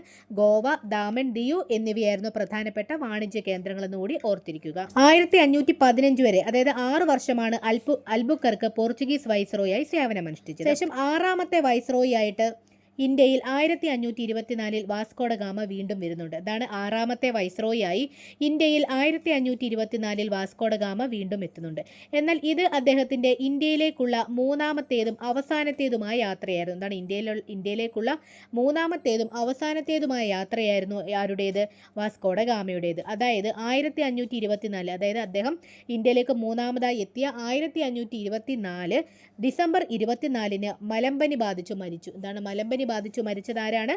വാസ്കോഡ ഗാമയാണ്. തുടർന്ന് വാസ്കോഡ ഗാമയുടെ ഭൗതിക ശരീരം കൊച്ചിയിലെ സെന്റ് ഫ്രാൻസിസ് പള്ളിയിൽ അടക്കുകയും 15 വർഷങ്ങൾക്ക് ശേഷം ഇദ്ദേഹത്തിന്റെ ഈ ഭൗതിക ശരീരം പോർച്ചുഗലിലെ ലിസ്ബണിലുള്ള ജെറോണിമസ് കത്തീഡ്രൽ പള്ളിയിലേക്ക് 1539 കൊണ്ടുപോവുകയും രണ്ടാമതായി അവിടെ വീണ്ടും അടക്കം ചെയ്യുകയുമാണ് ചെയ്തത്. അതാണ് 1524 3ാമതായും അവസാനമായും ഇന്ത്യയിലെത്തിയ വാസ്കോഡ ഗാമ 1524 ഡിസംബർ 24 മലമ്പനി ബാധിച്ചു മരിക്കുകയും തുടർന്ന് വാസ്കോഡ ഗാമയുടെ ഈ ഭൗതിക ശരീരം കൊച്ചിയിലെ സെന്റ് ഫ്രാൻസിസ് പള്ളിയിൽ അടക്കം ചെയ്യുകയും 15 വർഷങ്ങൾക്ക് ശേഷം ഇദ്ദേഹത്തിൻ്റെ ഭൗതിക ശരീരം പോർച്ചുഗലിലെ ലിസ്ബണിലുള്ള ജെറോണിമസ് കത്തീഡ്രൽ പള്ളിയിലേക്ക് കൊണ്ടുപോയി 1539 രണ്ടാമതായിട്ട് ഒന്നുകൂടി ഇവിടെ അടക്കം ചെയ്യുകയാണ് ചെയ്തത്. സോ പോർച്ചുഗീസുകാർ ഇന്ത്യയിൽ നിർമ്മിച്ച ആദ്യ പള്ളിയാണ് ഏത്? കൊച്ചിയിലെ സെൻറ്റ് ഫ്രാൻസിസ് പള്ളി. പോർച്ചുഗീസുകാർ ഇന്ത്യയിൽ നിർമ്മിച്ച ആദ്യ പള്ളി ഏതാണ്? സെൻറ്റ് ഫ്രാൻസിസ് പള്ളിയാണ് കൊച്ചിയിലെ.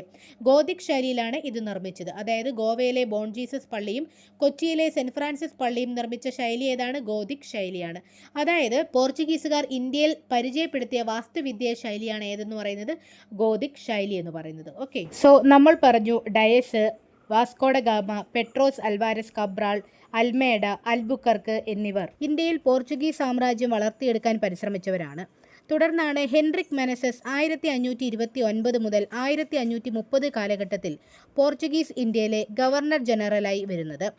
1529 മുതൽ 1530 കാലഘട്ടത്തിലാണ് ഹെൻറിക് മെനസസ് എന്ന പോർച്ചുഗീസുകാരൻ പോർച്ചുഗീസ് ഇന്ത്യയിലെ ഗവർണർ ജനറലായി വരുന്നത്. ഓക്കെ, സോ ഇദ്ദേഹവും പോർച്ചുഗീസ് ഇന്ത്യയുടെ വികസനത്തിനും സൈനിക നീക്കങ്ങളിലും പ്രധാന പങ്ക് വഹിച്ചിട്ടുള്ള ഒരു വ്യക്തിയാണ്. ഇദ്ദേഹത്തിൻ്റെ കാലഘട്ടത്തിലാണ് കുഞ്ഞാലി മരക്കാരുടെ ചരിത്രവും തുടങ്ങുന്നത്. അപ്പം ഈ ഒരു കാലഘട്ടത്തിലാണ് കുഞ്ഞാലി മരക്കാരുടെ ചരിത്രം തുടങ്ങുന്നത്. ഏകദേശം 1524 മുതൽ 1600 വരെയുള്ള കാലഘട്ടമാണ് കുഞ്ഞാലി മരക്കാരുടെ കാലഘട്ടം എന്ന് പറയുന്നത്. കുഞ്ഞാലി മരക്കാർ എന്നത് ഒരു സ്ഥാനപ്പേരാണ്. കോഴിക്കോട് ഭരണം നടത്തിയിരുന്ന സാമൂതിരിയുടെ നാവികപ്പടയുടെ തലവനെയാണ് കുഞ്ഞാലി മരക്കാർ എന്ന് പറയുന്നത്. എന്താണ്? കോഴിക്കോട് ഭരണം നടത്തിയിരുന്ന സാമൂതിരിയുടെ നാവികപ്പടയുടെ തലവനെയാണ് നമ്മൾ കുഞ്ഞാലി മരക്കാർ എന്ന് പറയുന്നത്. മരക്കാരുടെ ആസ്ഥാനം കോഴിക്കോട് കോട്ടക്കലിലെ വടകരയ്ക്കടുത്തുള്ള പുതുപ്പണത്തെ മരക്കാർ കോട്ടയാണ്. എന്താണ്? മരക്കാരുടെ ആസ്ഥാനം എവിടെയാണ്? കോഴിക്കോട് കോട്ടക്കലിലെ വടകരയ്ക്കടുത്തുള്ള പുതുപ്പണത്തെ മരക്കാർ കോട്ടയാണ്. സോ ഇവരിൽ 4 തലമുറകളിലെ കുഞ്ഞാലി മരക്കാരുണ്ട്. നമ്മൾ കുഞ്ഞാലി മരക്കാർ എന്ന സ്ഥാനപ്പേര് പറയുമ്പോൾ അതിൽ ഒരാളല്ല വരുന്നത്, 4 തലമുറകളിലുള്ള വ്യക്തികളാണ് വരുന്നത്. അതിൽ വരുന്ന കുഞ്ഞാലി ഒന്നാമനെ കുട്ടി അഹമ്മദ് അലി എന്നാണ് അറിയപ്പെടുന്നത്. എന്താണ്? കുട്ടി അഹമ്മദ് അലി എന്നാണ് കുഞ്ഞാലി ഒന്നാമനെ അറിയപ്പെടുന്നത്. അപ്പോൾ ഹിറ്റ് ആൻഡ് റൺ എന്നതായിരുന്നു ഇദ്ദേഹത്തിൻ്റെ നാവിക യുദ്ധതന്ത്രം. എന്താണ്? ഹിറ്റ് ആൻഡ് റൺ എന്നതായിരുന്നു കുഞ്ഞാലി ഒന്നാമൻ്റെ നാവിക യുദ്ധതന്ത്രം. ഇദ്ദേഹം ഒടുവിൽ പോർച്ചുഗീസുകാരാൽ വധിക്കപ്പെട്ടതിനെ തുടർന്ന് ഇദ്ദേഹത്തിൻ്റെ മകനായ കുട്ടി പോക്കർ അലി കുഞ്ഞാലി രണ്ടാമനായി മാറി. അപ്പം എന്താണ്? ആദ്യം വന്ന കുഞ്ഞാലി ഒന്നാമൻ്റെ പേരെന്തായിരുന്നു? കുട്ടി അഹമ്മദ് അലി. എന്താണ്? കുട്ടി അഹമ്മദ് അലി. ഇദ്ദേഹം പോർച്ചുഗീസുകാരാൽ വധിക്കപ്പെടുകയാണ് ചെയ്തത്. അപ്പോൾ ഇദ്ദേഹത്തിന് പ്രധാനപ്പെട്ട ഒരു യുദ്ധതന്ത്രമായിരുന്നു ഹിറ്റ് ആൻഡ് റൺ. ഇദ്ദേഹത്തിന് ശേഷം കുഞ്ഞാലിയായിട്ട് വന്നത് ആരാണ്? രണ്ടാമത്തെ കുഞ്ഞാലിയെ വന്നത് ഇദ്ദേഹത്തിൻ്റെ മകനാണ്. മകൻ്റെ പേരെന്താണ്? കുട്ടി പോക്കർ അലി. എന്താണ്? കുട്ടി പോക്കർ അലി എന്നാണ് രണ്ടാമത്തെ ആളുടെ പേര്. ഇദ്ദേഹവും പോർച്ചുഗീസുകാരാൽ തന്നെയാണ് വധിക്കപ്പെട്ടത്. അതിനുശേഷമാണ് മൂന്നാമൻ വരുന്നത്. കുഞ്ഞാലി മൂന്നാമനെ നമ്മൾ പട്ടുമരക്കാർ, പടമരക്കാർ എന്നീ പേരുകളിലാണ് അറിയപ്പെടുന്നത്. പട്ടുമരക്കാർ, പടമരക്കാർ എന്നീ പേരുകളിൽ അറിയപ്പെടുന്നത് കുഞ്ഞാലി മൂന്നാമനാണ്. കൂടാതെ അറബിക്കടലിൻ്റെ സിംഹം എന്ന് വിശേഷിപ്പിക്കപ്പെടുന്നതും ആരെയാണ്? കുഞ്ഞാലി മൂന്നാമനെയാണ്. അറബിക്കടലിൻ്റെ സിംഹം എന്ന് വിശേഷിപ്പിക്കപ്പെടുന്നത് കുഞ്ഞാലി മൂന്നാമനെയാണ്.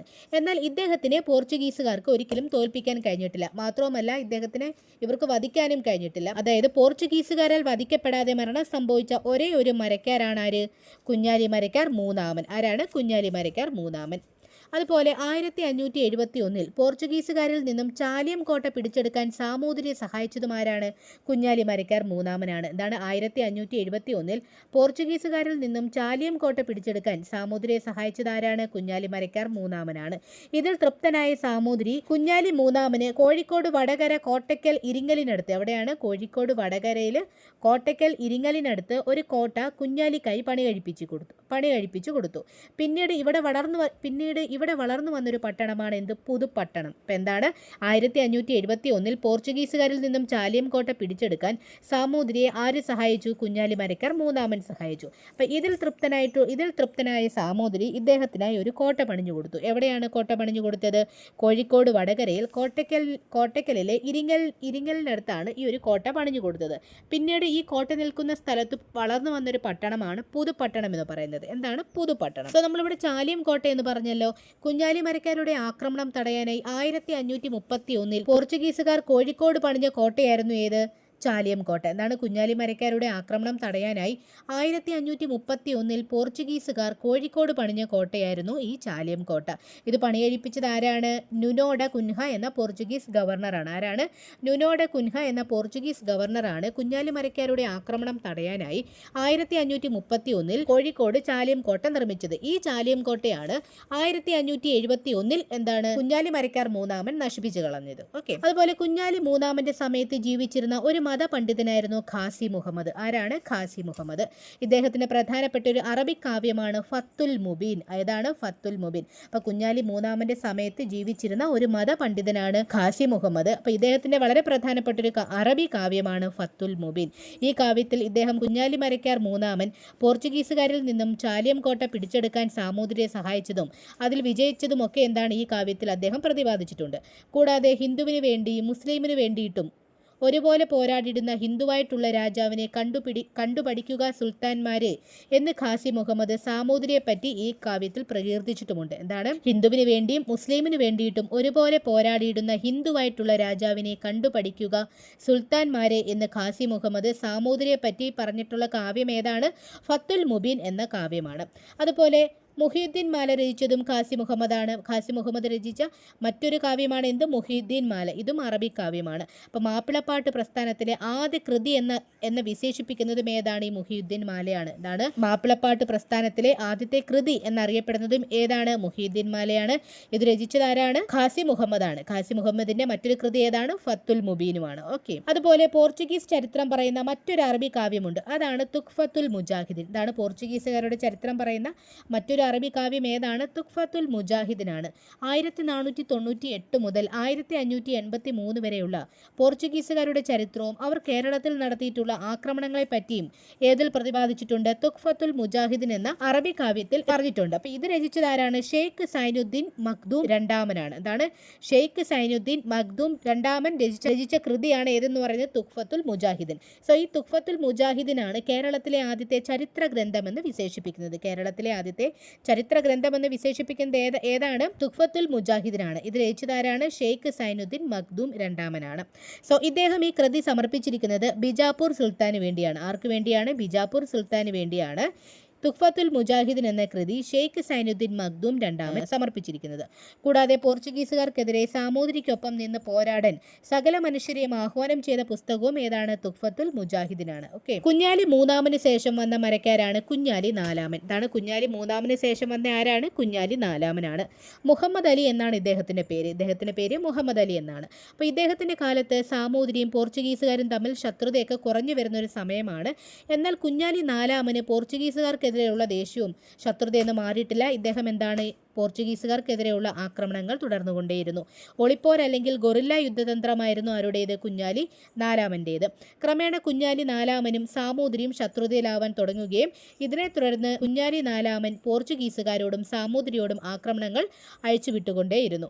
കൂടാതെ ഇദ്ദേഹം ചില ബിരുദങ്ങളും സ്വയം സ്വീകരിച്ചു. ഏതൊക്കെയാണ്? മുസ്ലിമിൻ്റെ രാജാവ്, ഇന്ത്യൻ സമുദ്രത്തിലെ സേനാപതി. എന്തൊക്കെയാണ്? മുസ്ലിമിൻ്റെ രാജാവ്, ഇന്ത്യൻ സമുദ്രത്തിലെ സേനാപതി എന്നീ പേരുകൾ സ്വീകരിച്ചത് ആരാണ്? കുഞ്ഞാലി മരക്കാർ നാലാമനാണ്. ഒടുവിൽ പോർച്ചുഗീസുകാരും സാമൂതിരിയും കുഞ്ഞാലി നാലാമനുമായി യുദ്ധത്തിലേർപ്പെടാൻ തീരുമാനിക്കുകയും ഇതിനെ തുടർന്ന് പോർച്ചുഗീസുകാർ കടലിലൂടെയും സാമൂതിരിയുടെ സൈന്യം കരയിലൂടെയും കുഞ്ഞാലി നാലാമനുമായി യുദ്ധം ചെയ്തു. ഒടുവിൽ എന്താണ്? പിടിച്ചു നിൽക്കാൻ കഴിയാതെ സാമൂതിരിക്ക് മുൻപിൽ കുഞ്ഞാലി നാലാമൻ കീഴടങ്ങുകയാണ് ഉണ്ടായത്. അതിനുശേഷം ഈ സാമൂതിരി എന്തു ചെയ്തു? കുഞ്ഞാലി നാലാമനെ പോർച്ചുഗീസുകാർക്ക് വിട്ടുകൊടുത്തു.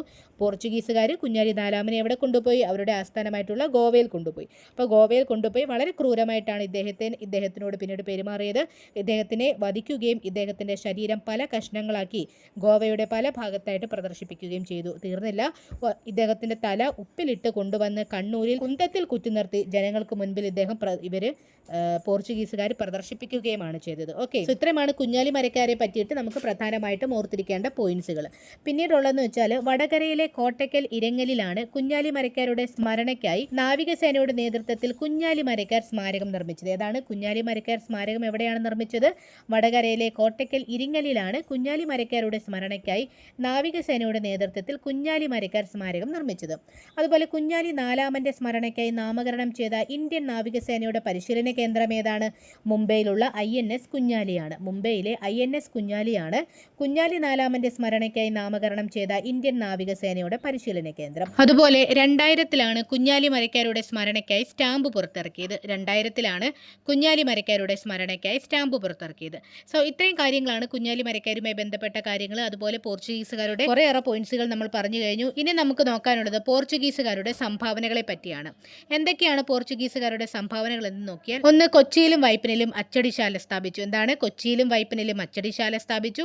ദെൻ കൈതച്ചക്ക, പപ്പായ, കശുവണ്ടി, പേരയ്ക്ക, വറ്റൽമുളക്, പുകയില, ആത്തിക്ക, മരച്ചീനി, റബ്ബർ എന്നിവ ഇന്ത്യയിലേക്ക് കൊണ്ടുവന്നു. ഏതൊക്കെയാണ്? കൈതച്ചക്ക, പപ്പായ, കശുവണ്ടി, പേരയ്ക്ക, വറ്റൽമുളക്, പുകയില, ആത്തിക്ക, മരച്ചീനി, റബ്ബർ എന്നിവ ഇന്ത്യയിലേക്ക് കൊണ്ടുവന്നതും പോർച്ചുഗീസുകാരാണ്. സോ ഈ കശുവണ്ടി, അതായത് ഈ പറങ്കിമാവ് ഇന്ത്യയിലേക്ക് കൊണ്ടുവന്നത് കൊണ്ടാണ് പോർച്ചുഗീസുകാരെ നമ്മൾ പറങ്കികൾ എന്നും വിളിക്കുന്നത്. ഓക്കെ, പോർച്ചുഗീസുകാരുടെ മറ്റൊരു പേരെന്താണ്? പറങ്കികൾ എന്നാണ്. ഓക്കെ, അതുപോലെ ക്രിസ്ത്യൻ കലാരൂപമായ ചവിട്ട് നാടകം ഇന്ത്യയിൽ പ്രചരിപ്പിക്കുകയും ചവിട്ട് നാടകത്തെ ഒരു ജനകീയ കലയാക്കി ഉയർത്തിക്കൊണ്ടുവരികയും ചെയ്തു. എന്താണ്?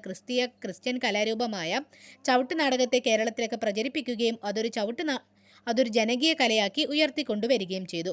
അതുപോലെ ഇന്ത്യയിൽ ആദ്യത്തെ യൂറോപ്യൻ സ്കൂൾ എവിടെ സ്ഥാപിച്ചു? കൊച്ചിയിൽ തുടങ്ങി. എന്താണ്?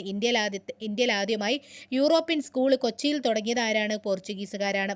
അതുപോലെ കൊച്ചി, കൊടുങ്ങല്ലൂർ, വൈപ്പിൻകോട്ട എന്നിവിടങ്ങളിൽ ക്രിസ്ത്യൻ പുരോഹിതന്മാരുടെ വൈദിക പഠനത്തിനായി സെമിനാരികളും കോളേജുകളും സ്ഥാപിച്ചു. കൊച്ചി, കൊടുങ്ങല്ലൂർ, വൈപ്പിൻകോട്ട എവിടേക്കാണ്? കൊച്ചി, കൊടുങ്ങല്ലൂർ, വൈപ്പിൻകോട്ട എന്നിവിടങ്ങളിൽ ക്രിസ്ത്യൻ പുരോഹിതന്മാരുടെ വൈദിക പഠനത്തിനായി സെമിനാരികളും കോളേജുകളും സ്ഥാപിച്ചതും ആര് തന്നെയാണ്?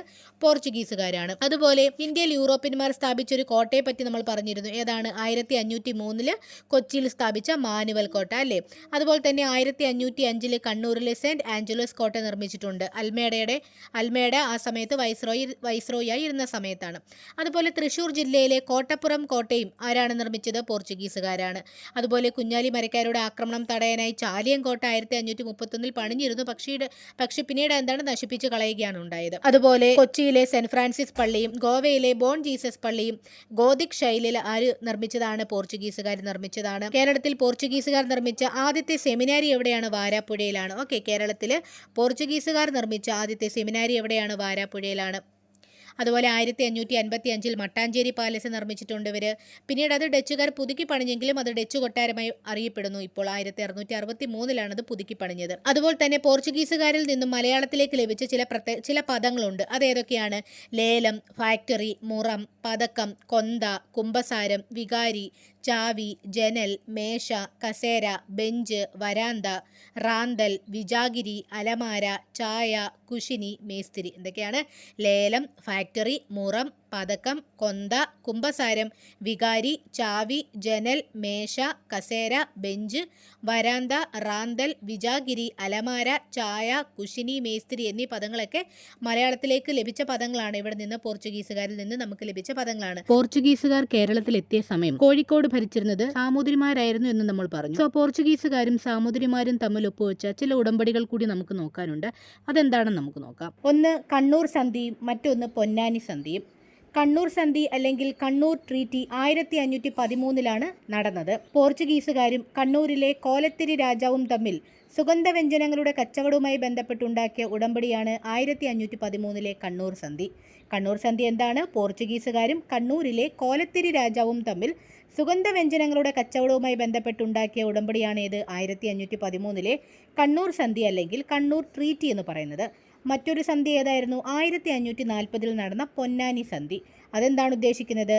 സാമൂതിരിയുടെ നാവികപ്പടയും, അതായത് കുഞ്ഞാലി മരക്കാർ നേതൃത്വം നൽകുന്ന സാമൂതിരിയുടെ നാവികപ്പടയും പോർച്ചുഗീസുകാരുമായി നടന്ന നിരന്തര ഏറ്റുമുട്ടലുകൾക്കിടയിൽ നടന്ന ഒരു താൽക്കാലിക സമാധാന കരാറായിട്ടാണ് പൊന്നാനി സന്ധിയെ കണക്കാക്കുന്നത്. ഓക്കെ, ഇപ്പം എന്താണ്? 1540 പൊന്നാനി സന്ധി നടന്നത്. ഇത് എന്തിനു വേണ്ടിയായിരുന്നു?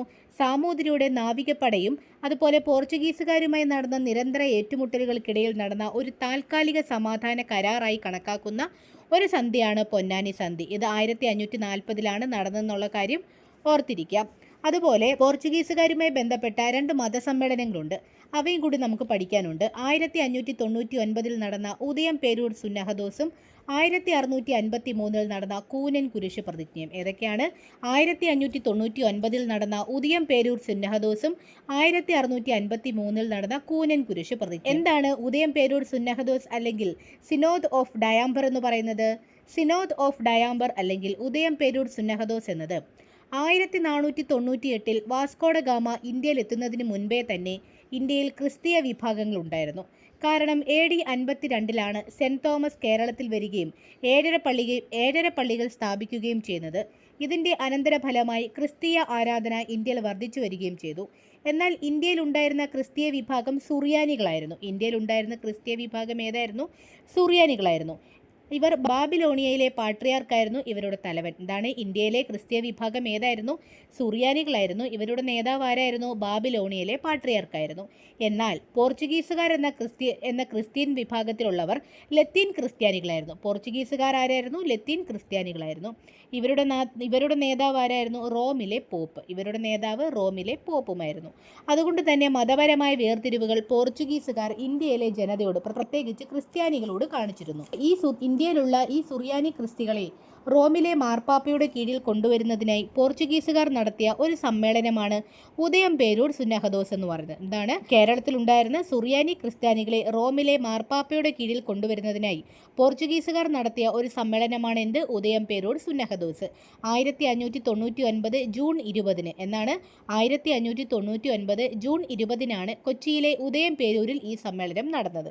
അപ്പോൾ കേരളത്തിലെ ക്രൈസ്തവ സഭയെ റോമിനോട് വിധേയത്വമുള്ളവരാക്കി മാറ്റാൻ ഉദയം പേരൂരിൽ നടന്ന ഒരു പുരോഹിത സമ്മേളനമാണ് ഉദയം പേരൂർ സുന്നഹദോസ്. എന്താണ്? കേരളത്തിലെ ക്രൈസ്തവ സഭയെ റോമിനോട് വിധേയത്വമുള്ളവരാക്കി മാറ്റാൻ ഉദയം പേരൂരിൽ നടന്ന ഒരു പുരോഹിത സമ്മേളനമാണ് ഉദയം പേരൂർ സുന്നഹദോസ്. 813 പേരായിരുന്നു ഇതിൽ പങ്കെടുത്തത്. എത്രയാണ്? 813 പേരായിരുന്നു ഇതിൽ പങ്കെടുത്തത്. 133 കത്തനാരും 20 ഡീക്കന്മാരും 660 സാധാരണക്കാരുമാണ് ഇതിൽ ഉൾപ്പെട്ടത്. 813 പേരാണ് ഇതിൽ പങ്കെടുത്തതെന്ന് പറഞ്ഞു. അതിൽ 133 കത്തനാരും 20 ഡീക്കന്മാരും 660 സാധാരണക്കാരുമാണ് ഉൾപ്പെട്ടിരുന്നത്. അപ്പോൾ ഈ സമ്മേളനത്തിന് അധ്യക്ഷം വഹിച്ചതാരാണ്? അലക്സിസ് ഡി മെനസിസ് ആയിരുന്നു. ഈ സമ്മേളനത്തിന് അധ്യക്ഷം വഹിച്ചത് അലക്സിസ് ഡി മെനസിസ് ആയിരുന്നു. അപ്പോൾ ഇതാണ് 1599 ജൂൺ 20 നടന്ന ഉദയം പേരൂർ സുന്നഹദോസ് എന്ന് പറയുന്നത്. അതുപോലെ മറ്റൊരു മതസമ്മേളനമാണ് കൂനൻ കുരിശ് പ്രതിജ്ഞ. കൂനൻ കുരിശ് പ്രതിജ്ഞ അല്ലെങ്കിൽ കൂനൻ ക്രോസ് ഓത്ത് എന്ന് പറയുന്നത് ഉദയം പേരൂർ സുന്നഹദോസിന്റെ അനന്തരഫലമായിട്ടുണ്ടായ ഒരു മതസമ്മേളനമാണ് കൂനൻ കുരിശ് പ്രതിജ്ഞ എന്ന് പറയുന്നത്. അതായത് 1653 ജനുവരിയിൽ മട്ടാഞ്ചേരിയിൽ സെന്റ് തോമസ് ക്രിസ്ത്യാനികൾ പോർച്ചുഗീസുകാരുടെ ലത്തീൻ വൽക്കരണത്തിനും ആധിപത്യത്തിനുമെതിരെ നടത്തിയ ചരിത്രപരമായ ഒരു സത്യപ്രതിജ്ഞയാണ് കൂനൻ കുരിശ് പ്രതിജ്ഞ എന്ന് പറയുന്നത്. അപ്പം എന്താണ്? 1653 ജനുവരി 3 മട്ടാഞ്ചേരിയിലെ സെന്റ് തോമസ് ക്രിസ്ത്യാനികൾ പോർച്ചുഗീസുകാരുടെ ലത്തീൻ വൽക്കരണത്തിനും ആധിപത്യത്തിനുമെതിരെ നടത്തിയ ചരിത്രപരമായ ഒരു സത്യപ്രതിജ്ഞയാണ് നമ്മൾ കൂനൻ കുരിശ് പ്രതിജ്ഞ അല്ലെങ്കിൽ കൂനൻ ക്രോസ് ഓത്ത് എന്ന് പറയുന്നത്.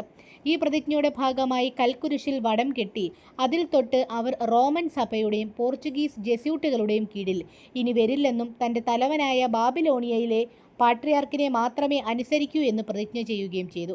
ഇത് കേരളത്തിലെ ക്രൈസ്തവ സഭയുടെ പിളർപ്പിലേക്ക് പിന്നീട് നയിക്കുകയുമാണ് ചെയ്തത്. ഇന്ത്യയിൽ ഏറ്റവും കൂടുതൽ കാലം ഭരിച്ച പോർച്ചുഗീസുകാർക്ക് ശേഷം ഇന്ത്യയിലെത്തിയ യൂറോപ്യൻ ശക്തികളാണ് ഡച്ചുകാർ. എന്താണ്? ഏറ്റവും കൂടുതൽ ഇന്ത്യ ഭരിച്ചത് പോർച്ചുഗീസുകാരാണ്, നമ്മൾ കഴിഞ്ഞ ക്ലാസ്സുകളിൽ പഠിച്ചിട്ടുണ്ട്. സോ അവർക്ക് ശേഷം ഇന്ത്യയിലെത്തിയ യൂറോപ്യൻ ശക്തികളാണ് ഡച്ചുകാർ. നെതർലൻഡ് അല്ലെങ്കിൽ ഹോളണ്ടുകാരാണ് ഈ ഡച്ചുകാർ എന്ന് പറയുന്നത്. എന്താണ്? നെതർലൻഡ്സ് അല്ലെങ്കിൽ ഹോളണ്ടുകാരെയാണ് നമ്മൾ ഡച്ചുകാർ എന്ന് പറയുന്നത്. അപ്പോൾ ഇവരെ ലെന്തക്കാർ എന്നും വിളിക്കുന്നുണ്ട്. ഇവരെ നമ്മൾ ഡച്ചുകാരെ നമ്മൾ ലെന്തക്കാർ എന്നും വിളിക്കുന്നുണ്ട്. എന്തുകൊണ്ടാണ്? ഹോളണ്ട് എന്ന നെതർലൻഡ്സിന്റെ ഹോ ഒഴിവാക്കി ലെന്ത് എന്ന പദത്തിൽ നിന്നുമാണ് ലെന്ത എന്ന വാക്കുണ്ടായത്. അപ്പം എന്താണ്? ഹോളണ്ട് എന്ന നെതർലൻഡിലെ ഈ ഹോ ഒഴിവാക്കി ലെന്ത് എന്ന പദത്തിൽ നിന്നാണ് ലെന്ത എന്ന പേര് വന്നത്. ഹോളണ്ട് എന്ന് പറയുന്നതിനകത്ത് ലെന്ത് മാറ്റി ലെന്ത എന്ന വാക്കുണ്ടായതായിട്ടാണ് പറയപ്പെടുന്നത്. മഹാകവി കുഞ്ചൻ നമ്പ്യാർ തന്റെ ഓട്ടൻ തുള്ളലിൽ ഡച്ചുകാരെ ലെന്തക്കാർ എന്നാണ് വിശേഷിപ്പിച്ചിട്ടുള്ളത്. അപ്പം എന്താണ്? മഹാകവി കുഞ്ചൻ നമ്പ്യാർ തന്റെ ഓട്ടൻ തുള്ളിൽ ഡച്ചുകാരെ വിശേഷിപ്പിച്ചിട്ടുള്ളത് ലെന്തക്കാരാണെന്നും കൂടി ഓർത്തിരിക്കുക. അപ്പം എന്താണ്? പോർച്ചുഗീസുകാർക്ക് ശേഷം ഇന്ത്യയിലെത്തിയ യൂറോപ്യൻ ശക്തികളാണ് ഡച്ചുകാർ എന്ന ലെന്തക്കാർ. ഇവർ നെതർലൻഡ്സ് അല്ലെങ്കിൽ ഹോളണ്ടുകാരാണെന്ന് ഓർത്തിരിക്കാം. അപ്പോൾ നമുക്കറിയാം, കച്ചവടത്തിനായിട്ട് കടൽ മാർഗം ഇന്ത്യയിൽ ആദ്യമെത്തിയ യൂറോപ്യൻ ശക്തികളാണ് പോർച്ചുഗീസുകാരെന്ന്, അല്ലേ? എന്നാൽ കച്ചവടത്തിനായി ഇന്ത്യയിൽ കടൽ മാർഗം ആദ്യമെത്തിയ പ്രൊട്ടസ്റ്റന്റ് ജനവിഭാഗം ആരാണെന്ന് ചോദിച്ചാൽ ഉത്തരം എന്തായിരിക്കും? ഡച്ചുകാരാണ്. അപ്പം എന്താണ്, കച്ചവടത്തിനായി ഇന്ത്യയിൽ കടൽ മാർഗം ആദ്യം എത്തിയ പ്രൊട്ടസ്റ്റന്റ് ജനവിഭാഗം ആരാണെന്ന് ചോദിച്ചാൽ ഉത്തരം എന്താണ്, ഡച്ചുകാരാണ്. അതുപോലെ 1595 ഡച്ചുകാര് ഇന്ത്യയിലെത്തുന്നത്. എന്നാണ് 1595 ഡച്ചുകാര് ഇന്ത്യയിലെത്തുന്നത്. ശേഷം 7 വർഷം കഴിഞ്ഞ്, എന്താണ് 7 വർഷം കഴിഞ്ഞ് 1602 ഡച്ച് ഈസ്റ്റ് ഇന്ത്യ കമ്പനി എന്ന VOC രൂപീകരിക്കുന്നത്. അപ്പൊ ഡച്ച് ഈസ്റ്റ് ഇന്ത്യ കമ്പനി ഇന്ത്യയിൽ രൂപീകരിക്കുന്നത് 1602. അപ്പൊ ഇവിടെ നമ്മൾ ഓർക്കേണ്ട ഒരു പോയിന്റ്, 1600-കളിൽ ഈസ്റ്റ് ഇന്ത്യ കമ്പനി സ്ഥാപിക്കുന്നുണ്ട്. 1600-കളിൽ തന്നെ ഈസ്റ്റ് ഇന്ത്യ കമ്പനി സ്ഥാപിക്കുന്നുണ്ട്. പക്ഷേ ഇംഗ്ലീഷുകാർക്ക് മുൻപേ ഇന്ത്യയിൽ എത്തുന്നത് ഡച്ചുകാരാണെന്ന് ഓർമ്മയിരിക്കുക. എന്താണ്, ഇംഗ്ലീഷുകാർക്ക് മുൻപേ ഇന്ത്യയിൽ എത്തുന്നത് ആരാണ്, ഡച്ചുകാരാണ്. അതുപോലെ 1604 ഡച്ചുകാരുടെ കപ്പൽ വ്യൂഹം കേരളത്തിലെത്തുകയും കോഴിക്കോട് സാമുദ്രിയുമായി വ്യാപാര ഉടമ്പടി ഉണ്ടാക്കുകയും ചെയ്തു. അപ്പം എന്താണ്, നമ്മൾ പറഞ്ഞു 1595 ഡച്ചുകാർ ഇന്ത്യയിൽ എത്തുന്നുണ്ട്. 1602 ഇവർ ഡച്ച് ഈസ്റ്റ് ഇന്ത്യ കമ്പനി സ്ഥാപിക്കുന്നുണ്ട്.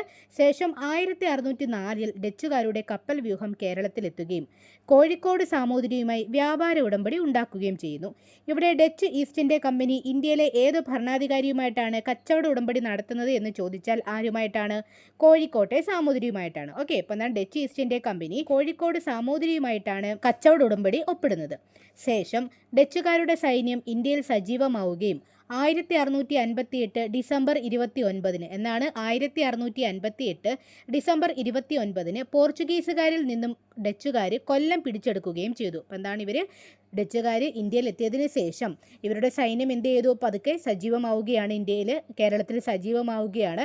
എന്നിട്ട് 1658 ഡിസംബർ 29 പോർച്ചുഗീസുകാരിൽ നിന്നും ഡച്ചുകാർ കൊല്ലം പിടിച്ചെടുക്കുകയും ചെയ്തു. ഓക്കെ, അപ്പോൾ ആദ്യമായി ഡച്ചുകാർ പോർച്ചുഗീസുകാരിൽ നിന്നും പിടിച്ചെടുക്കുന്ന സ്ഥലം ഏതാണ്, കൊല്ലമാണ്. അപ്പോൾ കൊല്ലമാണ് ആദ്യമായിട്ട് ഡച്ചുകാർ പോർച്ചുഗീസുകാരിൽ നിന്നും പിടിച്ചെടുക്കുന്ന സ്ഥലം.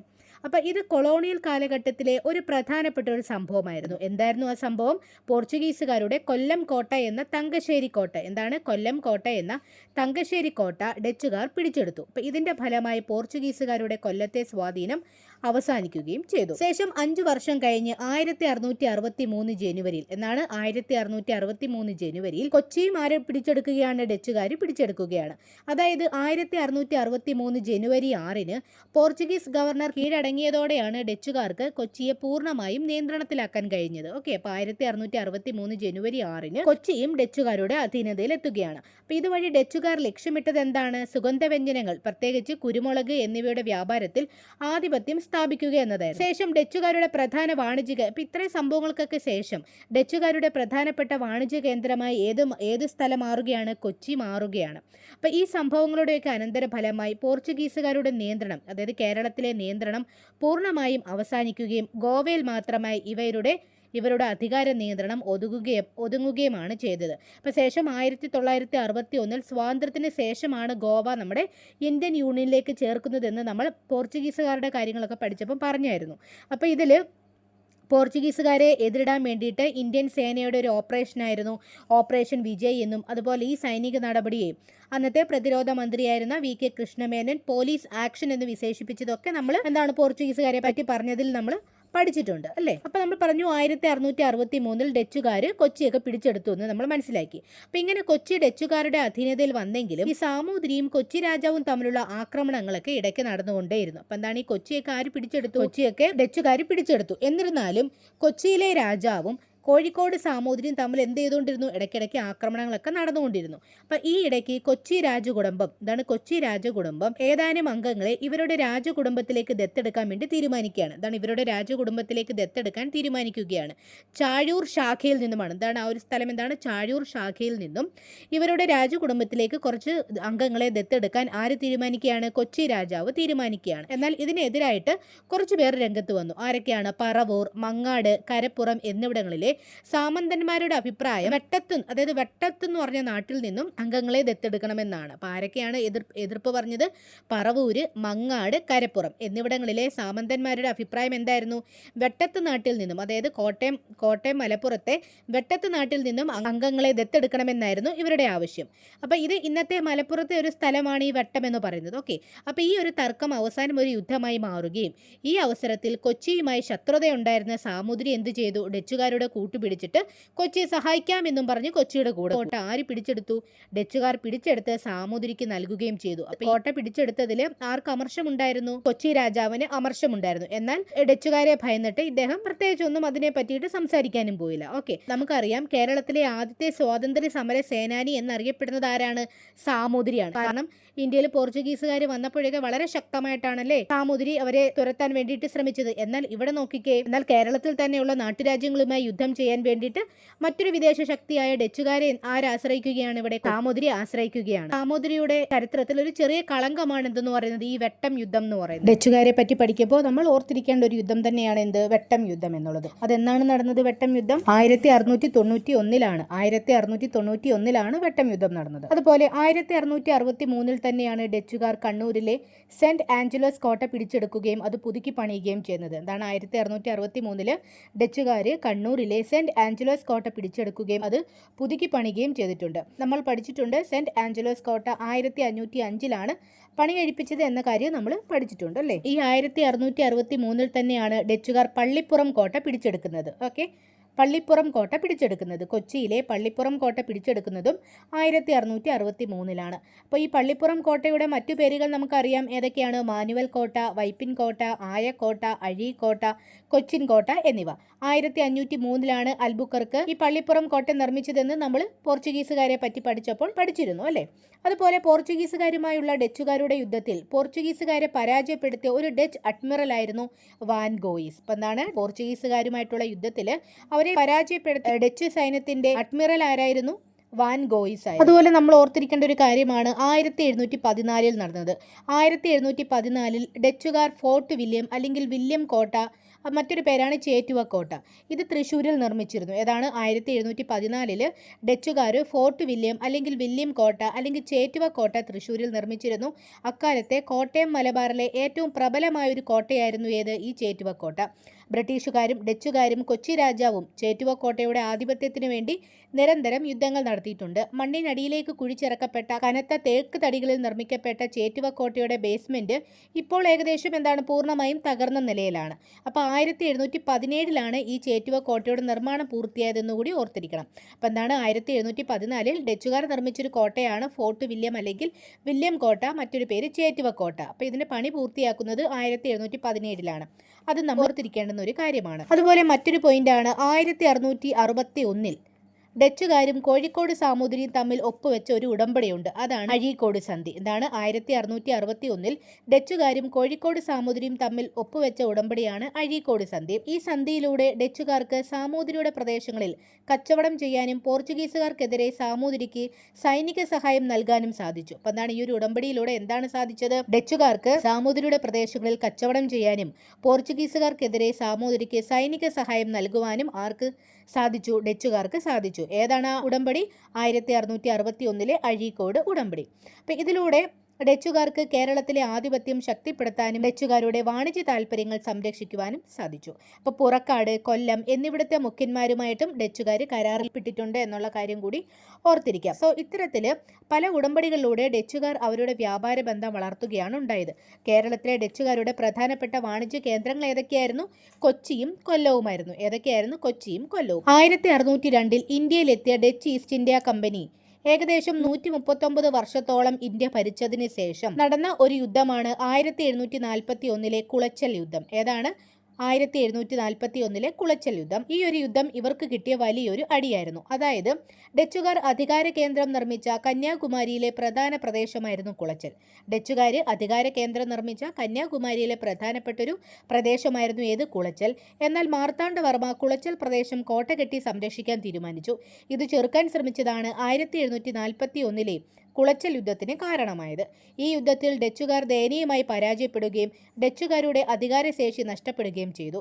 കുളച്ചൽ യുദ്ധത്തിൽ ഡച്ചു സൈന്യത്തെ നയിച്ചിരുന്നത് ക്യാപ്റ്റൻ ഡെലനോയി ആയിരുന്നു. ആരായിരുന്നു? ക്യാപ്റ്റൻ ഡെലനോയി.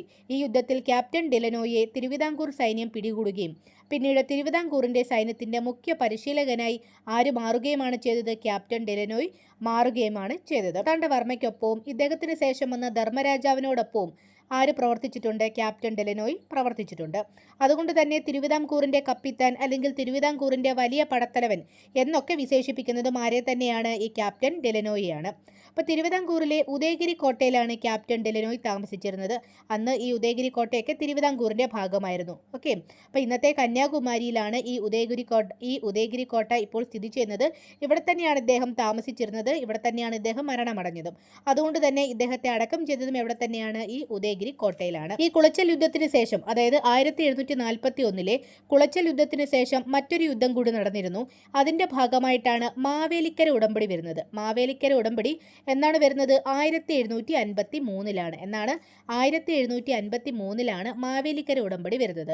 മാർത്താണ്ഡവർമ്മയും ഡച്ചുകാരും തമ്മിൽ ഉണ്ടായ ഒരു ഉടമ്പടിയാണ് ഇത് മാവേലിക്കര ഉടമ്പടി. 1753 മാവേലിക്കര ഉടമ്പടി ഉണ്ടായത്. ഇതുവഴി തിരുവിതാംകൂറിന്റെ ആഭ്യന്തര കാര്യത്തിൽ ഡച്ചുകാർ ഇടപെടരുതെന്നും തിരുവിതാംകൂർ മറ്റു രാജാക്കന്മാരുമായി യുദ്ധത്തിലേർപ്പെട്ടാൽ ഡച്ചുകാർ നിഷ്പക്ഷത പാലിക്കണമെന്നും ഈ ഉടമ്പടി വ്യവസ്ഥ ചെയ്യുന്നു. തുടർന്ന് ഈ ഉടമ്പടി പൂർണ്ണമായും ഡച്ചുകാരുടെ അധപ്പതനത്തിന് കാരണമാവുകയുമാണ് ചെയ്തത്.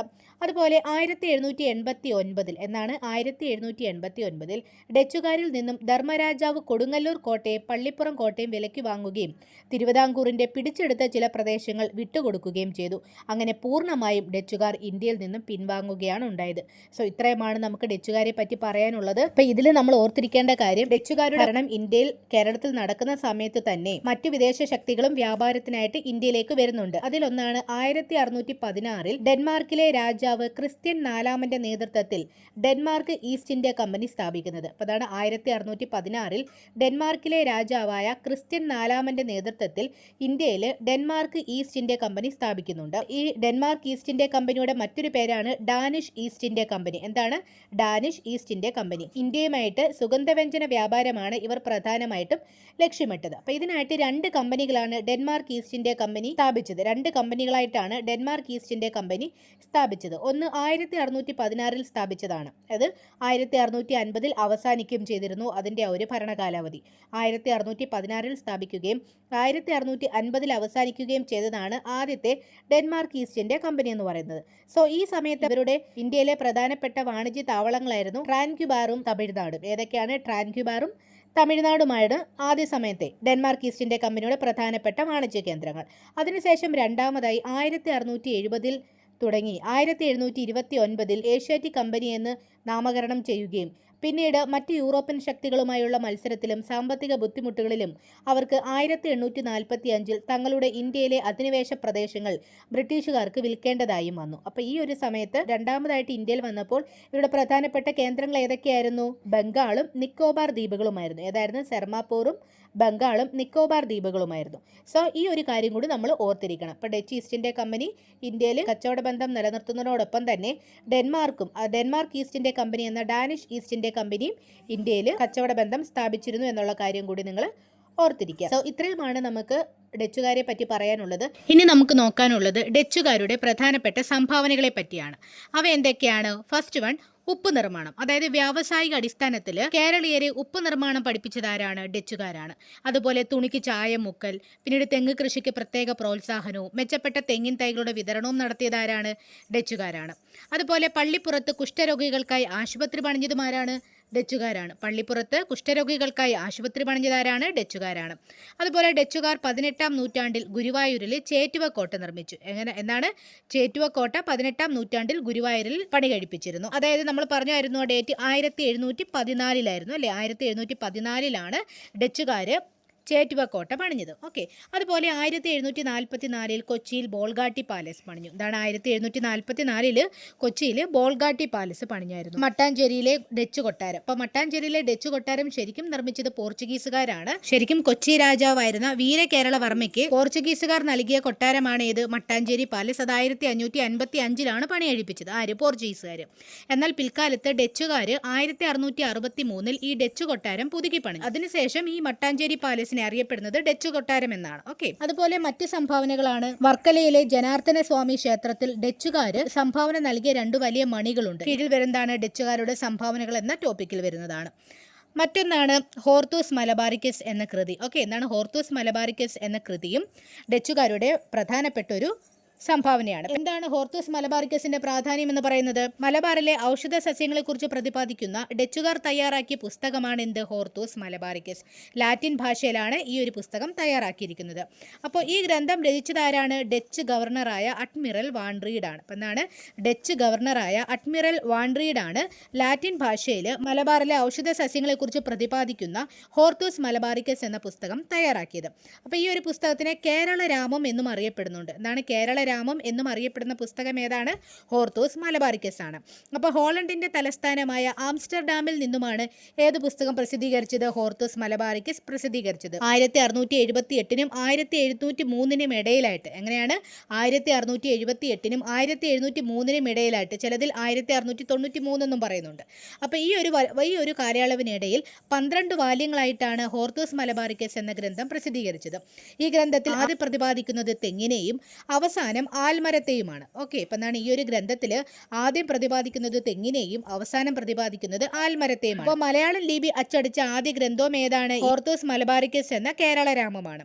അതുപോലെ ഹോർത്തൂസ് മലബാറിക്കസിന്റെ രചനയിൽ സഹായിച്ച മലയാളി ഈഴവ വൈദ്യനാണ് ആര്? ഇട്ടി അച്യുതൻ. അപ്പം എന്താണ്? ഹോർത്തൂസ് മലബാറിക്കസിന്റെ രചനയിൽ സഹായിച്ച മലയാളി ഈഴവ വൈദ്യനാരാണ്? ഇട്ടി അച്യുതനാണ്. അപ്പോൾ ആലപ്പുഴ ജില്ലയിലെ കടക്കര പള്ളിയിലാണ് ഇട്ടി അച്യുതൻ സ്മാരകമായ കുരിയാള സ്ഥിതി ചെയ്യുന്നത്. അപ്പോൾ അതും ഓർത്തിരിക്കുക. ആലപ്പുഴ ജില്ലയിലെ കടക്കര പള്ളിയിലാണ് ഇട്ടി അച്യുതൻ സ്മാരകമായ കുരിയാള സ്ഥിതി ചെയ്യുന്നത്. അതുപോലെ രംഗഭട്ട്, അപ്പുഭട്ട്, വിനായക ഭട്ട് എന്നിവർ ഈ ഗ്രന്ഥത്തിന്റെ രചനയിൽ സഹായിച്ച ഗൗഡസാരസുത ബ്രാഹ്മണർമാരാണ്. ആരൊക്കെയാണ്? രംഗഭട്ട്, അപ്പുഭട്ട്, വിനായക ഭട്ട്. അതുപോലെ ഇതിന്റെ രചനയിൽ സഹായിച്ച കാർമൽ പുരോഹിതനുണ്ട്. അദ്ദേഹമാണ് ജോൺ മാത്യൂസ് അല്ലെങ്കിൽ ഫാദർ മാത്യൂസ്. അപ്പം എന്താണ്? ഹോർത്തൂസ് മലബാറിക്കസിന്റെ രചനയിൽ സഹായിച്ച കാർമൽ പുരോഹിതനാരാണ്? ജോൺ മാത്യൂസ് അല്ലെങ്കിൽ ഫാദർ മാത്യൂസ് ആണ്. അപ്പോൾ ഈ ഗ്രന്ഥത്തിലെ ചിത്രങ്ങൾ വരച്ചതും ആര് തന്നെയാണ്? ഈ ഫാദർ മാത്യൂസ് ആണ്. 691 ആധുനിക വർഗത്തിൽപ്പെട്ട 742 സസ്യങ്ങളെക്കുറിച്ചും അവയുടെ ഔഷധ ഗുണങ്ങളെക്കുറിച്ചും പ്രതിപാദിക്കുന്നതാണ് ഈ ഒരു ഗ്രന്ഥം എന്ന് പറയുന്നത്. സോ ആകെ 794 ചിത്രങ്ങളാണ് ഈ ഒരു ഗ്രന്ഥത്തിലുള്ളത്. അപ്പം എന്താണ്? 691 ആധുനിക വർഗത്തിൽപ്പെട്ട 742 സസ്യങ്ങളെക്കുറിച്ചും അതുപോലെ അവയുടെ 794 ചിത്രങ്ങളുമാണ് ഈ ഹോർത്തൂസ് മലബാറിക്കസ് എന്ന ഗ്രന്ഥത്തിൽ ഉൾപ്പെട്ടിട്ടുള്ളത്. ഈ ഗ്രന്ഥത്തിന്റെ രചനയിൽ സഹായിച്ച പരിഭാഷകനുണ്ട്. അതാരാണ്? Emmanuel Carneiro. ഇപ്പം ഇമ്മാനുവൽ കാർണേറോയാണ് ഈ ഗ്രന്ഥത്തിന്റെ രചനയിൽ സഹായിച്ച പരിഭാഷകൻ. കേരള സർവകലാശാലയാണ് ഈ ഗ്രന്ഥത്തിന്റെ മലയാളം പതിപ്പിന്റെ പ്രസിദ്ധീകരണത്തിന് നേതൃത്വം കൊടുത്തത്. ഹോർത്തൂസ് മലബാറിക്കസ് മലയാളത്തിലേക്ക് വിവർത്തനം ചെയ്താരാണ്? KS മണിലാലാണ്. ഇപ്പം KS മണിലാലാണ് ഹോർത്തൂസ് മലബാറിക്കസ് മലയാളത്തിലേക്ക് വിവർത്തനം ചെയ്തത്. അപ്പം ഇദ്ദേഹത്തിന് 2020 പത്മശ്രീയൊക്കെ ലഭിച്ചിട്ടുണ്ട്. ഓക്കെ, ശേഷം 2025 ജനുവരി 1-നാണ് ഇദ്ദേഹം മരണമടയുന്നത്. 2025 ജനുവരി 1-നാണ് KS മണിലാൽ അന്തരിക്കുന്നത്. കച്ചവടത്തിനായി ഇന്ത്യയിലെത്തുകയും ഒടുവിൽ ഇന്ത്യയിൽ അധികാരം സ്ഥാപിക്കുകയും ചെയ്ത യൂറോപ്യൻ ശക്തികളിൽ ഏറ്റവും ഒടുവിൽ ഇന്ത്യയിലെത്തിയ യൂറോപ്യൻ ശക്തിയാണ് ഫ്രഞ്ചുകാർ എന്ന പാരന്ത്രീസുകാർ. അപ്പം എന്താണ്? കച്ചവടത്തിനായി ഇന്ത്യയിലെത്തിയ കുറേ യൂറോപ്യൻ ശക്തികളെ പറ്റിയാണ് നമ്മളിപ്പോൾ പഠിച്ചുകൊണ്ടിരിക്കുന്നത്. അതിൽ ഏറ്റവും ഒടുവിൽ ഇന്ത്യയിലെത്തിയ യൂറോപ്യൻ ശക്തിയാണ് ഫ്രഞ്ചുകാർ അല്ലെങ്കിൽ പാരന്ത്രീസുകാർ എന്ന് പറയുന്നത്. ഫ്രഞ്ചുകാർക്ക് മുൻപ് ഇന്ത്യയിലെത്തിയ വിദേശ ശക്തികൾ ഇംഗ്ലീഷുകാരായിരുന്നു. എന്നാൽ പഠനത്തിൻ്റെ എളുപ്പത്തിനായിട്ട് നമ്മൾ ഇംഗ്ലീഷുകാരെ പറ്റി പഠിക്കുന്നതിന് മുൻപേ ഫ്രഞ്ചുകാരെ പറ്റിയാണ് പഠിക്കുന്നത്. ഓക്കെ, 1664 ലൂയിസ് 14 രാജാവിൻ്റെ ധനമന്ത്രിയായിരുന്ന ജീൻ ബാപ്റ്റിസ്റ്റ് കോൾബർട്ടിൻ്റെ നേതൃത്വത്തിൽ സ്ഥാപിക്കപ്പെട്ട കമ്പനിയായിരുന്നു ഫ്രഞ്ച് ഈസ്റ്റ് ഇന്ത്യ കമ്പനി. എന്താണ്? 1664 ലൂയിസ് 14 രാജാവിൻ്റെ ധനമന്ത്രിയായിരുന്ന ജീൻ ബാപ്റ്റിസ്റ്റ് കോൾബർട്ട്, പേരെന്താണ്? ജീൻ ബാപ്റ്റിസ്റ്റ് കോൾബർട്ടിൻ്റെ നേതൃത്വത്തിൽ സ്ഥാപിക്കപ്പെട്ട കമ്പനിയായിരുന്നു ഏത്? French east India company.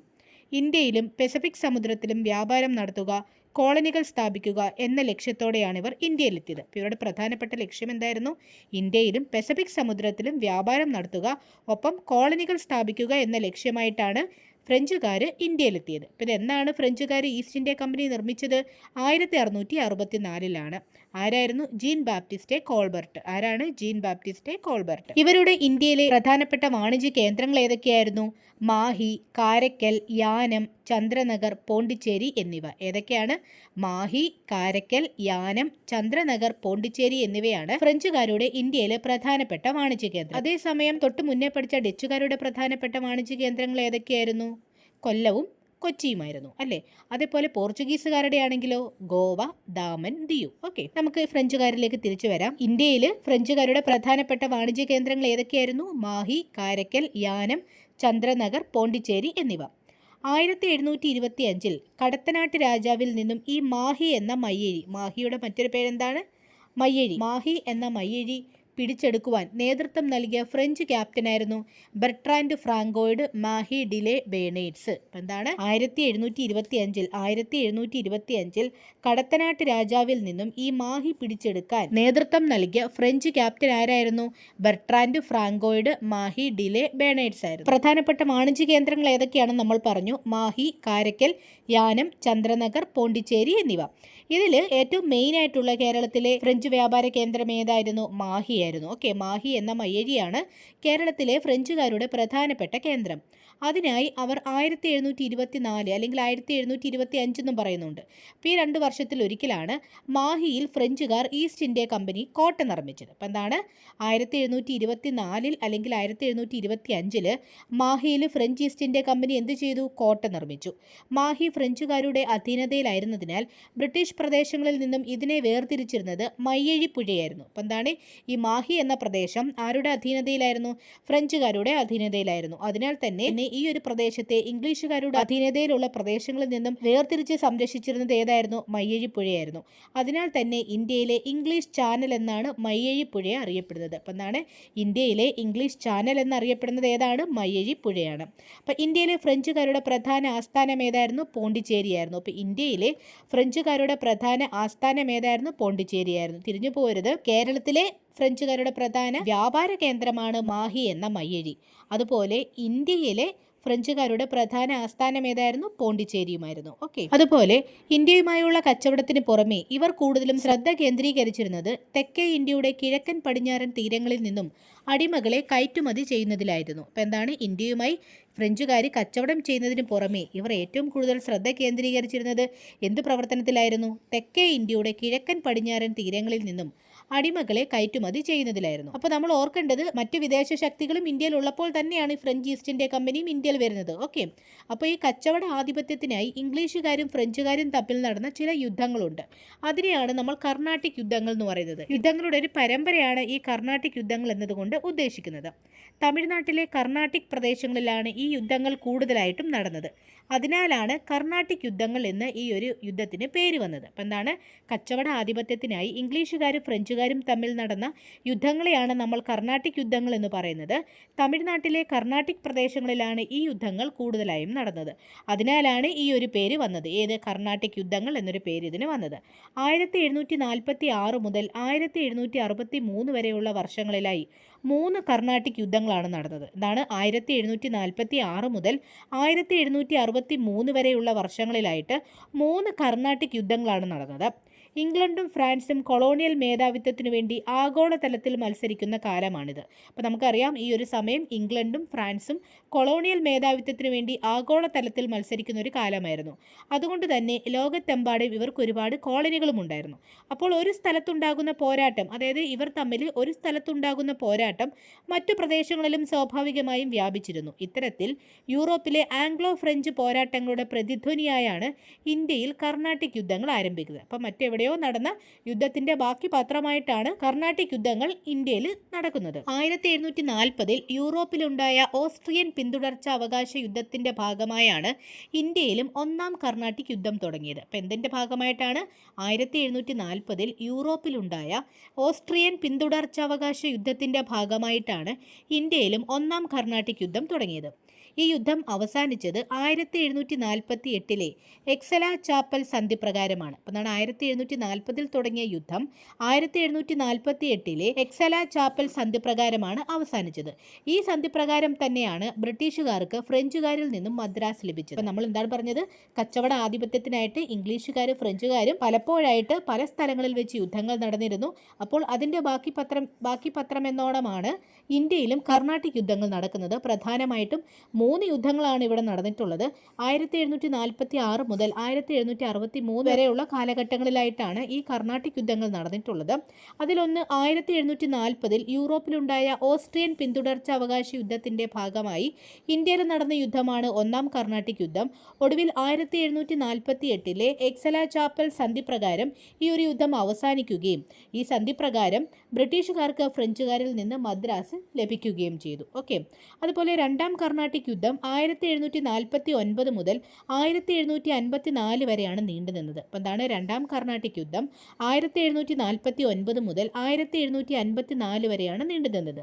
ഒന്നാം കർണാട്ടിക് യുദ്ധത്തിന് ശേഷവും ഇന്ത്യയിൽ ഇവർ ശത്രുത തുടരുകയും ഇതിൻ്റെ ഫലമായാണ് രണ്ടാം കർണാട്ടിക് യുദ്ധത്തിൽ എത്തിച്ചേർന്നത്. അപ്പോൾ നമ്മൾ പറഞ്ഞു ഒന്നാം കർണാട്ടിക് യുദ്ധം ഒരു സന്ധി പ്രകാരം, ഏത് സന്ധിയായിരുന്നു? എക്സല ചാപ്പൽ സന്ധി പ്രകാരം അവസാനിച്ചു എന്ന് പറഞ്ഞു. എന്നിരുന്നാലും ഇവർ തമ്മിലുള്ള ശത്രുത എവിടെ തുടർന്നുകൊണ്ടേയിരുന്നു? ഇന്ത്യയിൽ തുടർന്നിരുന്നു. അപ്പോൾ ഇതിൻ്റെ ഒരു ബാക്കി പത്രം എന്നോണമാണ് രണ്ടാം കർണാട്ടിക് യുദ്ധത്തിൽ ഇവർ എത്തിച്ചേരുന്നത്. ഇത് 1754 പോണ്ടിച്ചേരി സന്ധി പ്രകാരം അവസാനിക്കുകയും ചെയ്തു. 1754 പോണ്ടിച്ചേരി സന്ധി പ്രകാരം അവസാനിച്ചത് ഏത് യുദ്ധമാണ്? രണ്ടാം കർണാട്ടിക് യുദ്ധമാണ്. തുടങ്ങിയത് എന്നാണ്? 1749. ഓക്കെ. അതുപോലെ മൂന്നാം കർണാട്ടിക് യുദ്ധത്തെ വാണ്ടിവാഷ് യുദ്ധം എന്നും അറിയപ്പെടുന്നു. ഇതാണ് മൂന്നാം കർണാട്ടിക് യുദ്ധത്തെ വാണ്ടിവാഷ് യുദ്ധം എന്നും അറിയപ്പെടുന്നുണ്ട്. 1758 മുതൽ 1763 വരെയാണ് ഈ ഒരു യുദ്ധം നടന്നത്. 1758 മുതൽ 1763 വരെ നടന്ന യുദ്ധം ഏതാണ്? മൂന്നാം കർണാട്ടിക് യുദ്ധം അല്ലെങ്കിൽ വാണ്ടിവാഷ് യുദ്ധമാണ്. ഈ യുദ്ധത്തിൽ ഫ്രഞ്ചുകാരെ ബ്രിട്ടീഷുകാർ പരാജയപ്പെടുത്തുകയും ഇതോടുകൂടി ഫ്രഞ്ച് ശക്തികൾ ഇന്ത്യയിൽ ക്ഷയിക്കാനും തുടങ്ങി. അപ്പം എന്താണ് മൂന്നാം കർണാട്ടിക് യുദ്ധം എന്ന വാണ്ടിവാഷ് യുദ്ധത്തിൽ ഫ്രഞ്ചുകാരെ ആര് പരാജയപ്പെടുത്തി? ബ്രിട്ടീഷുകാർ പരാജയപ്പെടുത്തി. ഇതിനെ തുടർന്ന് ഫ്രഞ്ച് ശക്തികൾ ഇന്ത്യയിൽ ക്ഷയിക്കാനും തുടങ്ങി. അതോടൊപ്പം 1763 പാരീസ് ഉടമ്പടിയോടെയാണ് വാണ്ടിവാഷ് യുദ്ധം അവസാനിച്ചത്. അപ്പോൾ 1763 പാരീസ് ഉടമ്പടിയോടെ അവസാനിച്ച യുദ്ധം ഏതാണ്? വാണ്ടിവാഷ് യുദ്ധം എന്ന മൂന്നാം കർണാട്ടിക് യുദ്ധമാണ്.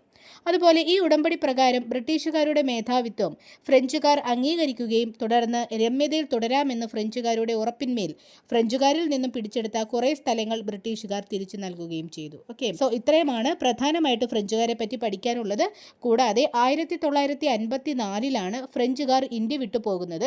പിന്നീട് ഇവർ അടക്കി വാണ സ്ഥലങ്ങൾ ഇന്ത്യൻ യൂണിയനിലേക്ക് പിന്നീട് കൂട്ടിച്ചേർക്കുകയാണ് ഉണ്ടായത്. ഇംഗ്ലീഷുകാർ എന്ന ബ്രിട്ടീഷുകാർ ഒരു വ്യാപാര ബന്ധത്തിനായി ഇന്ത്യയിലേക്ക് വരികയും ഒടുവിൽ അവർ ഇവിടെ ഒരു സാമ്രാജ്യം തന്നെ വളർത്തിയെടുക്കുകയും ചെയ്തു. എന്നാണ് ഇംഗ്ലീഷുകാരെന്ന ബ്രിട്ടീഷുകാർ സ്വാഭാവികമായിട്ടും മറ്റുള്ളവർ ചെയ്തതുപോലെ തന്നെ ഒരു വാണിജ്യബന്ധം സൃഷ്ടിക്കാനായി വരികയും ഒടുവിൽ സാമ്രാജ്യം തന്നെ തീർക്കുകയുമാണ് ചെയ്തത്. ഇന്ത്യൻ ഉപഭൂഖണ്ഡത്തിൻ്റെ രാഷ്ട്രീയവും സാമ്പത്തികവുമായ ഭാവിയെ തന്നെ ഇവരുടെ സ്വാധീനത്താൽ കാര്യമായി രൂപപ്പെടുത്താൻ കഴിഞ്ഞു. കേരളത്തിൽ ആദ്യമായി എത്തിയ ഇംഗ്ലീഷുകാരനാണ് മാസ്റ്റർ റാൽഫിച്ച്. ആരാണ്? കേരളത്തിൽ ആദ്യമായി എത്തിയ ഇംഗ്ലീഷുകാരൻ ആരാണ്? മാസ്റ്റർ റാൽഫിച്ച് ആണ്. ഇദ്ദേഹം കൊച്ചിയിലാണ് എത്തിയത്. അപ്പോൾ ശരിക്കും ഇദ്ദേഹത്തെ മാർഗദർശിയായ ഇംഗ്ലീഷുകാരൻ എന്നാണ് വിശേഷിപ്പിക്കുന്നത്. അപ്പം മാർഗദർശിയായ ഇംഗ്ലീഷുകാരൻ എന്ന് വിശേഷിപ്പിക്കുന്നത് ആരെയാണ്? മാസ്റ്റർ റാൽഫിച്ചിനെയാണ്. ഇദ്ദേഹമാണ് കേരളത്തിൽ ആദ്യമായി എത്തിയ ഇംഗ്ലീഷുകാരൻ. എന്തുകൊണ്ടാണ് ഇദ്ദേഹത്തെ മാർഗദർശിയായ ഇംഗ്ലീഷുകാരൻ എന്ന് വിളിക്കുന്നത്? കാരണം ഇദ്ദേഹം ഒരു സഞ്ചാരിയായിട്ടാണ് ഇന്ത്യയിലെത്തുന്നത്. ഒരു സഞ്ചാരിയായി AD 1600 മുൻപേ തന്നെ ലണ്ടനിൽ നിന്നും യാത്ര തുടങ്ങിയ ഇദ്ദേഹം ഇന്ത്യയും കേരളവും ഒക്കെ സന്ദർശിക്കുകയും ആ കാലഘട്ടത്തിൽ ഇവിടുത്തെ പോർച്ചുഗീസുകാരുടെ മേധാവിത്വവും അവരുടെ ഭരണവും ഒക്കെ മനസ്സിലാക്കി തൻ്റെ ഡയറി കുറിപ്പിൽ സൂക്ഷിക്കുകയും ഒടുവിൽ സ്വന്തം നാട്ടിലെത്തി ഈ വിവരങ്ങൾ പബ്ലിഷ് ചെയ്യുകയുമാണ് ചെയ്തത്. ഇതോടെയാണ് ഇംഗ്ലണ്ടിലുള്ളവർ ഇന്ത്യയെ പറ്റിയും കേരളത്തെ പറ്റിയും ഇവിടെ എങ്ങനെ എത്തിച്ചേരാം എന്നതിനെ പറ്റിയൊക്കെ മനസ്സിലാക്കുന്നത്. അതിനാലാണ് മാസ്റ്റർ റാൽഫിച്ചിനെ മാർഗദർശിയായ ഇംഗ്ലീഷുകാരൻ എന്ന് വിളിക്കപ്പെടുന്നത്. സോ ഇദ്ദേഹത്തിന്റെ കുറിപ്പുകളിലൂടെയാണ് ഇംഗ്ലീഷ് ഈസ്റ്റ് ഇന്ത്യ കമ്പനി എന്ന വ്യാപാര കമ്പനി ഇന്ത്യയിലേക്ക് എത്തുന്നതും ബാക്കിയുള്ള കാര്യങ്ങളൊക്കെ സംഭവിക്കുന്നതും. ഓക്കെ, അപ്പോൾ ഇതിനെ തുടർന്ന് 1600കളിൽ ഇംഗ്ലീഷ് ഈസ്റ്റ് ഇന്ത്യ കമ്പനി സ്ഥാപിക്കുന്നു. 1600 ഡിസംബർ 31 എലിസബത്ത് രാജ്ഞി ഒരു റോയൽ ചാർട്ടർ നൽകിയതോടെയാണ് ഈ കമ്പനി രൂപീകരിക്കപ്പെട്ടത്. എലിസബത്ത് രാജ്ഞി 1600 ഡിസംബർ 31 ഒരു റോയൽ ചാർട്ടർ നൽകിയതോടെയാണ് ഈ ഈസ്റ്റ് ഇന്ത്യ കമ്പനി ലണ്ടനിൽ രൂപീകരിക്കപ്പെടുന്നത്. ഇവയുടെ പ്രധാനപ്പെട്ട ലക്ഷ്യം എന്തായിരുന്നു? കിഴക്കൻ ഏഷ്യൻ സുഗന്ധവ്യഞ്ജന വ്യാപാരത്തിൽ കുത്തക നേടുക എന്നതായിരുന്നു. അപ്പം എന്താണ്? കിഴക്കൻ ഏഷ്യയിലെ സുഗന്ധവ്യഞ്ജന വ്യാപാരത്തിൽ കുത്തക നേടുക എന്നതായിരുന്നു ആരുടെ ലക്ഷ്യം? ഇംഗ്ലീഷ് ഈസ്റ്റ് ഇന്ത്യ കമ്പനിയുടെ ലക്ഷ്യം. ഈ ഇംഗ്ലീഷ് ഈസ്റ്റ് ഇന്ത്യ കമ്പനിയെ ജോൺ കമ്പനി, അതുപോലെ ബഹദൂർ കമ്പനി എന്നൊക്കെ അറിയപ്പെട്ടിട്ടുണ്ട്. എന്നാണ് ജോൺ കമ്പനി, ബഹദൂർ കമ്പനി എന്നൊക്കെ അറിയപ്പെടുന്നത് ഏത് കമ്പനിയാണ്? ഇംഗ്ലീഷ് ഈസ്റ്റ് ഇന്ത്യ കമ്പനിയാണ്.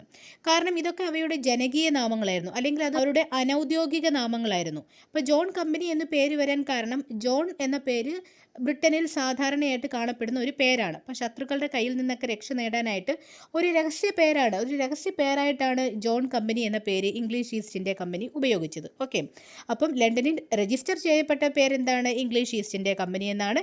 എന്നാൽ ഇവയുടെ അനൗദ്യോഗിക നാമങ്ങൾ ഏതൊക്കെയായിരുന്നു? ജോൺ കമ്പനി, അതുപോലെ ബഹദൂർ കമ്പനി എന്നിങ്ങനെയൊക്കെയായിരുന്നു. ഇംഗ്ലീഷ് ഈസ്റ്റ് ഇന്ത്യ കമ്പനിയുടെ ആദ്യ സംഘം ഇന്ത്യയിലെ ഗുജറാത്തിലെ സൂറത്തിലാണ് എത്തുന്നത്. എന്താണ് ഇംഗ്ലീഷ് ഈസ്റ്റ് ഇന്ത്യ കമ്പനിയുടെ ആദ്യ സംഘം ഇന്ത്യയിൽ എവിടെയാണ് എത്തുന്നത്?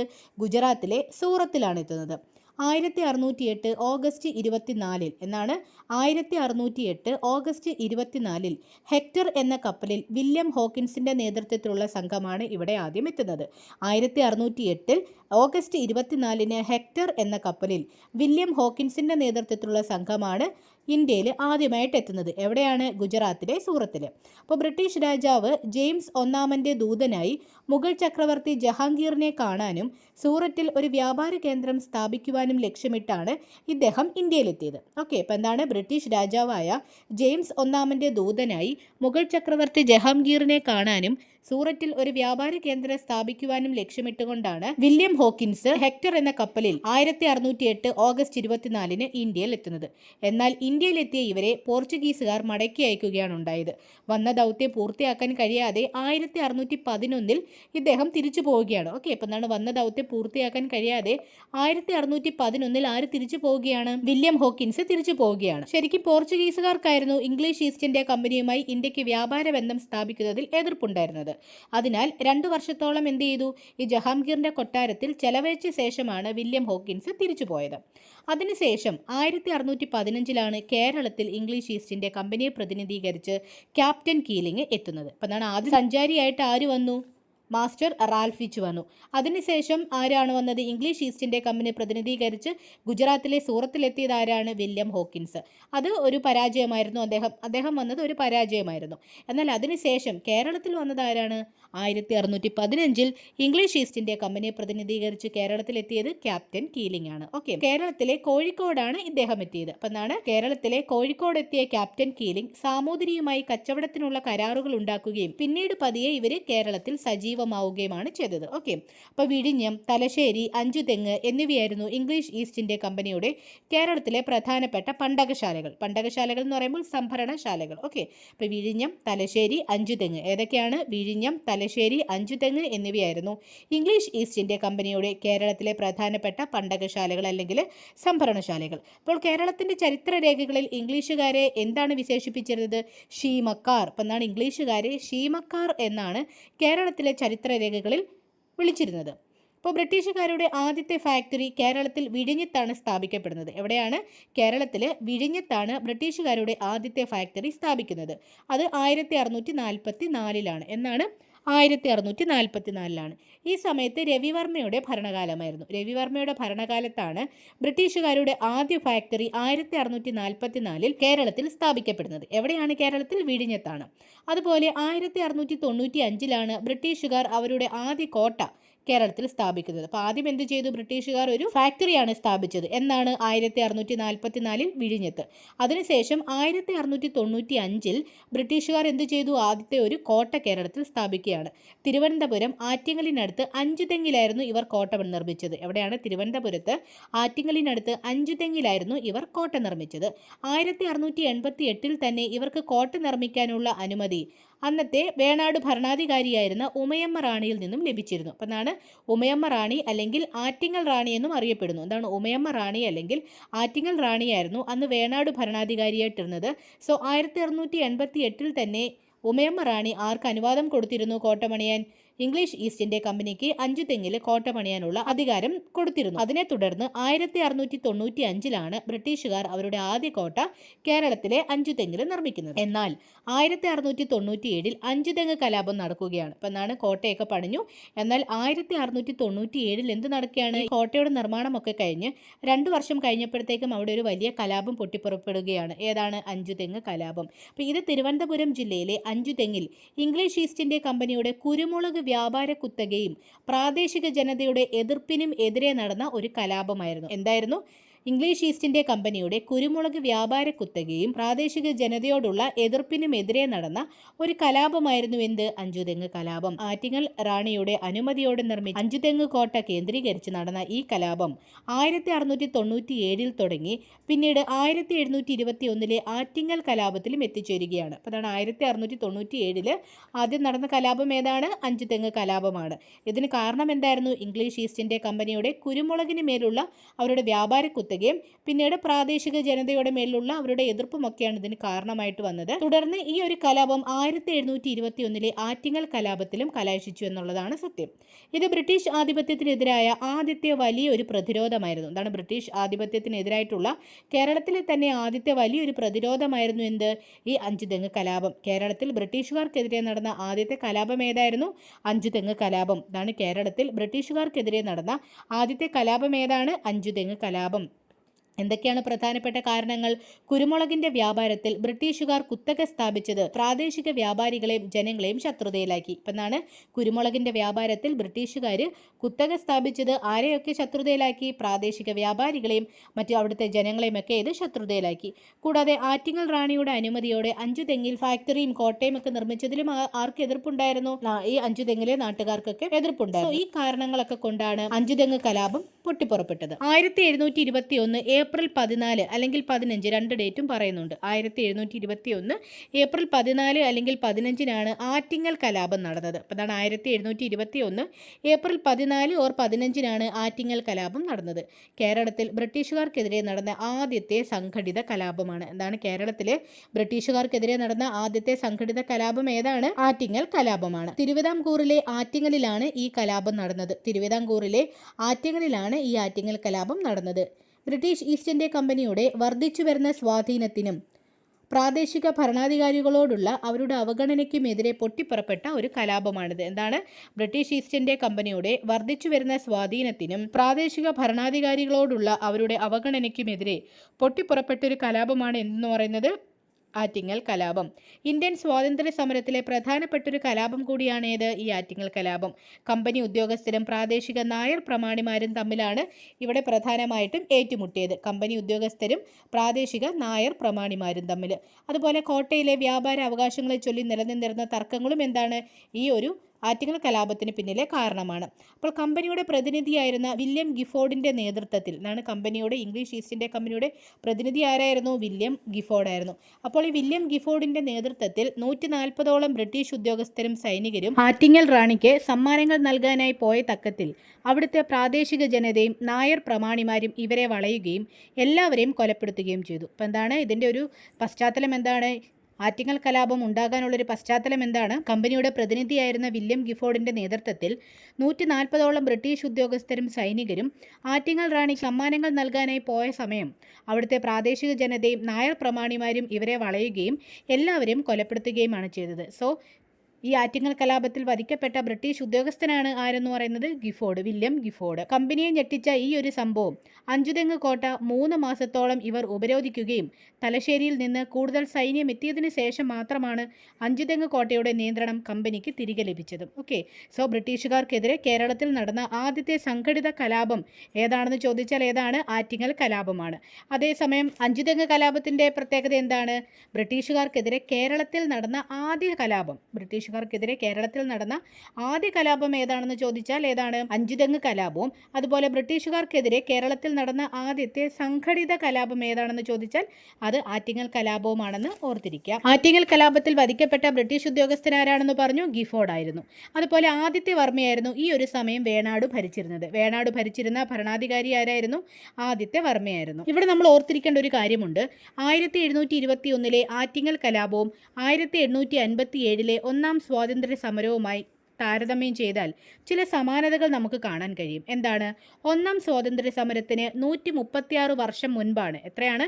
136 വർഷം മുൻപാണ് ആറ്റിങ്ങൽ കലാപം നടന്നത്. ഒന്നാം സ്വാതന്ത്ര്യ സമരത്തിന് 136 വർഷം മുൻപാണ് ആറ്റിങ്ങൽ കലാപം നടന്നത്. അതായത് 1857 ഒന്നാം സ്വാതന്ത്ര്യ സമരം നടന്നത് നമുക്കറിയാം.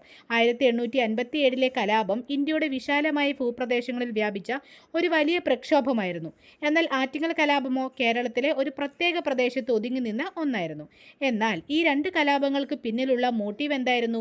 യൂറോപ്യൻ ശക്തികളുടെ അധിനിവേശ നയങ്ങളും പ്രാദേശിക ഭരണാധികാരികളോടുള്ള അവഗണനയും സാമ്പത്തിക ചൂഷണം എന്നിവയോടുള്ള ജനങ്ങളുടെ രോഷം തന്നെയായിരുന്നു. അപ്പോൾ എന്താണ്? 1721 ആറ്റിങ്ങൽ കലാപവും 1857 ഒന്നാം സ്വാതന്ത്ര്യ സമരവുമായി താരതമ്യം ചെയ്യുമ്പോൾ ചില സമാനതകളും അതുപോലെ തന്നെ ചില വ്യത്യാസങ്ങളും നമുക്ക് കാണാൻ കഴിയും. സമാനതകൾ എന്താണ്? ഇവരുടെ മോട്ടീവ് തന്നെയാണ്. എന്താണ്? യൂറോപ്യൻ ശക്തികളുടെ അധിനിവേശ നയങ്ങളും പ്രാദേശിക ഭരണാധികാരികളോടുള്ള അവഗണനയും സാമ്പത്തിക ചൂഷണം എന്നിവയോടുള്ള ജനങ്ങളുടെ രോക്ഷം തന്നെയായിരുന്നു ഈ രണ്ട് കലാപങ്ങളും പൊട്ടിപ്പുറപ്പെടാൻ കാരണമായത്. അതുപോലെ ഒന്നാം സ്വാതന്ത്ര്യ സമരത്തിന് 136 വർഷം മുൻപാണ് ഏത് കലാപം നടന്നത്? ആറ്റിങ്ങൽ കലാപം നടന്നതെന്നുള്ള കാര്യവും കൂടി ഓർത്തിരിക്കുക. 1857 ഒന്നാം സ്വാതന്ത്ര്യ സമരം ഇന്ത്യയുടെ വിശാലമായ ഭൂപ്രദേശങ്ങളിൽ വ്യാപിച്ച ഒരു വലിയ പ്രക്ഷോഭമായിരുന്നുവെങ്കിൽ ആറ്റിങ്ങൽ കലാപം കേരളത്തിലെ ഒരു പ്രത്യേക പ്രദേശത്ത് ഒതുങ്ങി നിന്ന ഒരു കലാപം കൂടിയായിരുന്നു. ഓക്കെ, അപ്പോൾ ഈ ഒരു കലാപാനന്തരം ഇപ്പം എന്താണ്? ആറ്റിങ്ങൽ കലാപാനന്തരം ഒപ്പുവെച്ച ഒരു ഉടമ്പടിയാണ് ഏത്? വേണാട് ഉടമ്പടി. 1723 ഒപ്പുവെച്ച ഉടമ്പടിയാണ് വേണാട് ഉടമ്പടി. എന്തിൻ്റെ അനന്തരഫലമായിട്ടാണ്? ആറ്റിങ്ങൽ കലാപത്തിന് ശേഷം ഒപ്പുവെച്ച ഒരു ഉടമ്പടിയാണ് വേണാട് ഉടമ്പടി. ഓക്കെ, അപ്പോൾ 1723 ബ്രിട്ടീഷുകാർ തിരുവിതാംകൂറിൽ കൂടുതൽ ആധിപത്യം സ്ഥാപിക്കുന്നതിനായി വേണാട് രാജ്യവും ബ്രിട്ടീഷ് ഈസ്റ്റ് ഇന്ത്യ കമ്പനിയുമായി ഒപ്പിട്ട ഒരു പ്രധാനപ്പെട്ട ഉടമ്പടിയാണ് എന്ത്? വേണാട് ഉടമ്പടി. ഇത് തിരുവിതാംകൂറിന്റെ വികാസത്തിനും പിന്നീട് ഇത് വഴിതെളിക്കുകയുമാണ് ചെയ്തത്. ഇതിൽ വേണാട് രാജാവ് രാമവർമ്മ ആയിരുന്നുവെങ്കിലും മാർത്താണ്ഡവർമ്മ, അതായത് അന്നത്തെ യുവരാജാവായിരുന്ന മാർത്താണ്ഡവർമ്മയാണ് ഈ കരാറിൽ പ്രധാനപ്പെട്ട പങ്കുവഹിച്ചത്. ഇത് വേണാട് തിരുവിതാംകൂറുമായി മാറുന്നതിലേക്കും ഈ ഒരു സന്ധി നയിക്കുകയാണ് ഉണ്ടായത്. ഇത്തരത്തിലൊരു വേണാട് സന്ധി മുന്നോട്ട് വെച്ചതിൽ യുവരാജാവായിരുന്ന മാർത്താണ്ഡവർമ്മയുടെ പ്രധാനപ്പെട്ട ഉദ്ദേശം എന്തായിരുന്നു? വേണാടിന്റെ ആഭ്യന്തര പ്രശ്നങ്ങൾക്ക് പരിഹാരം കാണാനും ബ്രിട്ടീഷ് സഹായത്തോടെ രാജ്യത്തെ ശക്തിപ്പെടുത്താനും മാർത്താണ്ഡവർമ്മ ലക്ഷ്യമിട്ടു. എന്താണ്? വേണാടിന്റെ ആഭ്യന്തര പ്രശ്നങ്ങൾക്ക് പരിഹാരം കാണാനും ബ്രിട്ടീഷ് സഹായത്തോടെ രാജ്യത്തെ ശക്തിപ്പെടുത്താനും മാർത്താണ്ഡവർമ്മ ലക്ഷ്യമിട്ടു. ഈ സമയത്ത് ഡച്ചുകാരും ഇന്ത്യയിലുണ്ടായിരുന്നു. അതിനാൽ ഡച്ചുകാരെ ഒതുക്കാനുള്ള തന്ത്രമായിട്ടും ബ്രിട്ടീഷുകാർ വേണാട് ഉടമ്പടിയെ ഉപയോഗിക്കുകയുമാണ്. ഇതാണ് വേണാട് ഉടമ്പടിയുമായി ബന്ധപ്പെട്ട പ്രധാനപ്പെട്ട പോയിന്റ്. അതുപോലെ നമ്മൾ ഓർത്തിരിക്കേണ്ട ഒരു പോയിന്റാണ് 1708 ഈ കലാപങ്ങളും കാര്യങ്ങളൊക്കെ നടക്കുന്നതിന് മുന്നെയാണ് 1708 കേരളത്തിലെ കണ്ണൂർ ജില്ലയിലെ തലശ്ശേരിയിൽ അറബിക്കടലിന് സമീപത്തായി British East India company Malabar തീരത്ത് തങ്ങളുടെ സൈനിക ശക്തി പ്രബലമാക്കുന്നതിനായി ഒരു കോട്ട സ്ഥാപിച്ചിരുന്നു. ഏതായിരുന്നു അത്? തലശ്ശേരി കോട്ട. എന്താണ്? തലശ്ശേരി കോട്ട ആരാണ് സ്ഥാപിച്ചത്? 1708 ബ്രിട്ടീഷ് ഈസ്റ്റ് ഇന്ത്യ കമ്പനിയാണ് സ്ഥാപിച്ചത്. എവിടെയാണ്? കേരളത്തിലെ കണ്ണൂർ ജില്ലയിൽ തലശ്ശേരിയിൽ അറബിക്കടലിന് സമീപമായിട്ടാണ് British East India company Malabar തീരത്ത് തങ്ങളുടെ സൈനിക ശക്തി പ്രബലമാക്കുന്നതിന് തലശ്ശേരി കോട്ട നിർമ്മിച്ചെന്നുള്ള കാര്യം കൂടി ഓർത്തിരിക്കുക. അതുപോലെ 1790 ബ്രിട്ടീഷുകാർ സെന്റ് ആഞ്ചലോ കോട്ട പിടിച്ചെടുക്കുന്നുണ്ട്. എന്നാണ്? 1790 ബ്രിട്ടീഷുകാർ സെന്റ് ആഞ്ചലോ കോട്ടയുടെ നിയന്ത്രണം ഏറ്റെടുക്കുകയും മലബാറിലെ പ്രധാന സൈനിക കേന്ദ്രമായി ഇത് രൂപപ്പെടുത്തുകയും ചെയ്തു. 1791 കൊച്ചി രാജാവ് ബ്രിട്ടീഷ് മേധാവിത്വം അംഗീകരിച്ചുകൊണ്ട് ഒരു കരാറിൽ ഒപ്പിട്ടിരുന്നു. അതിലൂടെ കൊച്ചിയും ബ്രിട്ടീഷുകാരുടെ കയ്യിലായി. ബ്രിട്ടീഷുകാർ പതിയെ കേരളത്തിൽ സജീവമാവുകയാണ്. 1792 ശ്രീരംഗപട്ടണം സന്ധി നടന്നു. എന്താണ്? ശ്രീരംഗപട്ടണം സന്ധി നടന്നു. 1792 ശ്രീരംഗപട്ടണം സന്ധി പ്രകാരം മലബാർ ബ്രിട്ടീഷുകാർക്ക് ലഭിച്ചു. അതുവരെ ആരുടെ ഭാഗത്തായിരുന്നു? ആരുടെ കയ്യിലായിരുന്നു മലബാർ? ടിപ്പു സുൽത്താന്റെ കയ്യിലായിരുന്നു. അപ്പോൾ ടിപ്പു സുൽത്താനിൽ നിന്നും മലബാർ ആർക്ക് ലഭിക്കുകയാണ്? ബ്രിട്ടീഷുകാർക്ക് ലഭിക്കുകയാണ്. അതിന്റെ സന്ധി ഏതായിരുന്നു? 1792 ശ്രീരംഗപട്ടണം സന്ധിയായിരുന്നു. 1793 ഇപ്പം എന്താണ്? 1792 ആർക്ക് കിട്ടി? ഈ മലബാർ ബ്രിട്ടീഷുകാർക്ക് കിട്ടി. തൊട്ടടുത്ത വർഷം 1793 ബ്രിട്ടീഷുകാർ എന്തു ചെയ്തു? മലബാറിനെ രണ്ടായി തിരിച്ചു. വടക്കൻ മലബാർ എന്നും തെക്കൻ മലബാർ എന്നും. മലബാറിനെ രണ്ടായിട്ട് ആര് തിരിച്ചു? ബ്രിട്ടീഷുകാർ തിരിച്ചു. എന്ന് 1793. ഇതിൽ വടക്കൻ മലബാറിൻ്റെ ആസ്ഥാനം തലശ്ശേരിയും തെക്കൻ മലബാറിൻ്റെ ആസ്ഥാനം ചെറുപ്പുളശ്ശേരിയുമായിരുന്നു. വടക്കൻ മലബാറിൻ്റെ ആസ്ഥാനം തലശ്ശേരിയും തെക്കൻ മലബാറിൻ്റെ ആസ്ഥാനം ഏതായിരുന്നു? ചെറുപ്പുളശ്ശേരിയുമായിരുന്നു എന്നുള്ള കാര്യം കൂടി ഓർത്തിരിക്കുക. അതുപോലെ 1795 തിരുവിതാംകൂർ ഭരണാധികാരികളും, അതായത് കാർത്തിക തിരുനാളും ധർമ്മരാജയുടെയൊക്കെ കാലത്ത് ബ്രിട്ടീഷുകാരുടെ മേൽക്കോയ്മ അംഗീകരിച്ചുകൊണ്ട് അവരും കരാറുകളിൽ ഒപ്പിട്ടതുവഴി കുറേ പ്രദേശങ്ങൾ ബ്രിട്ടീഷുകാർക്ക് ലഭിച്ചു.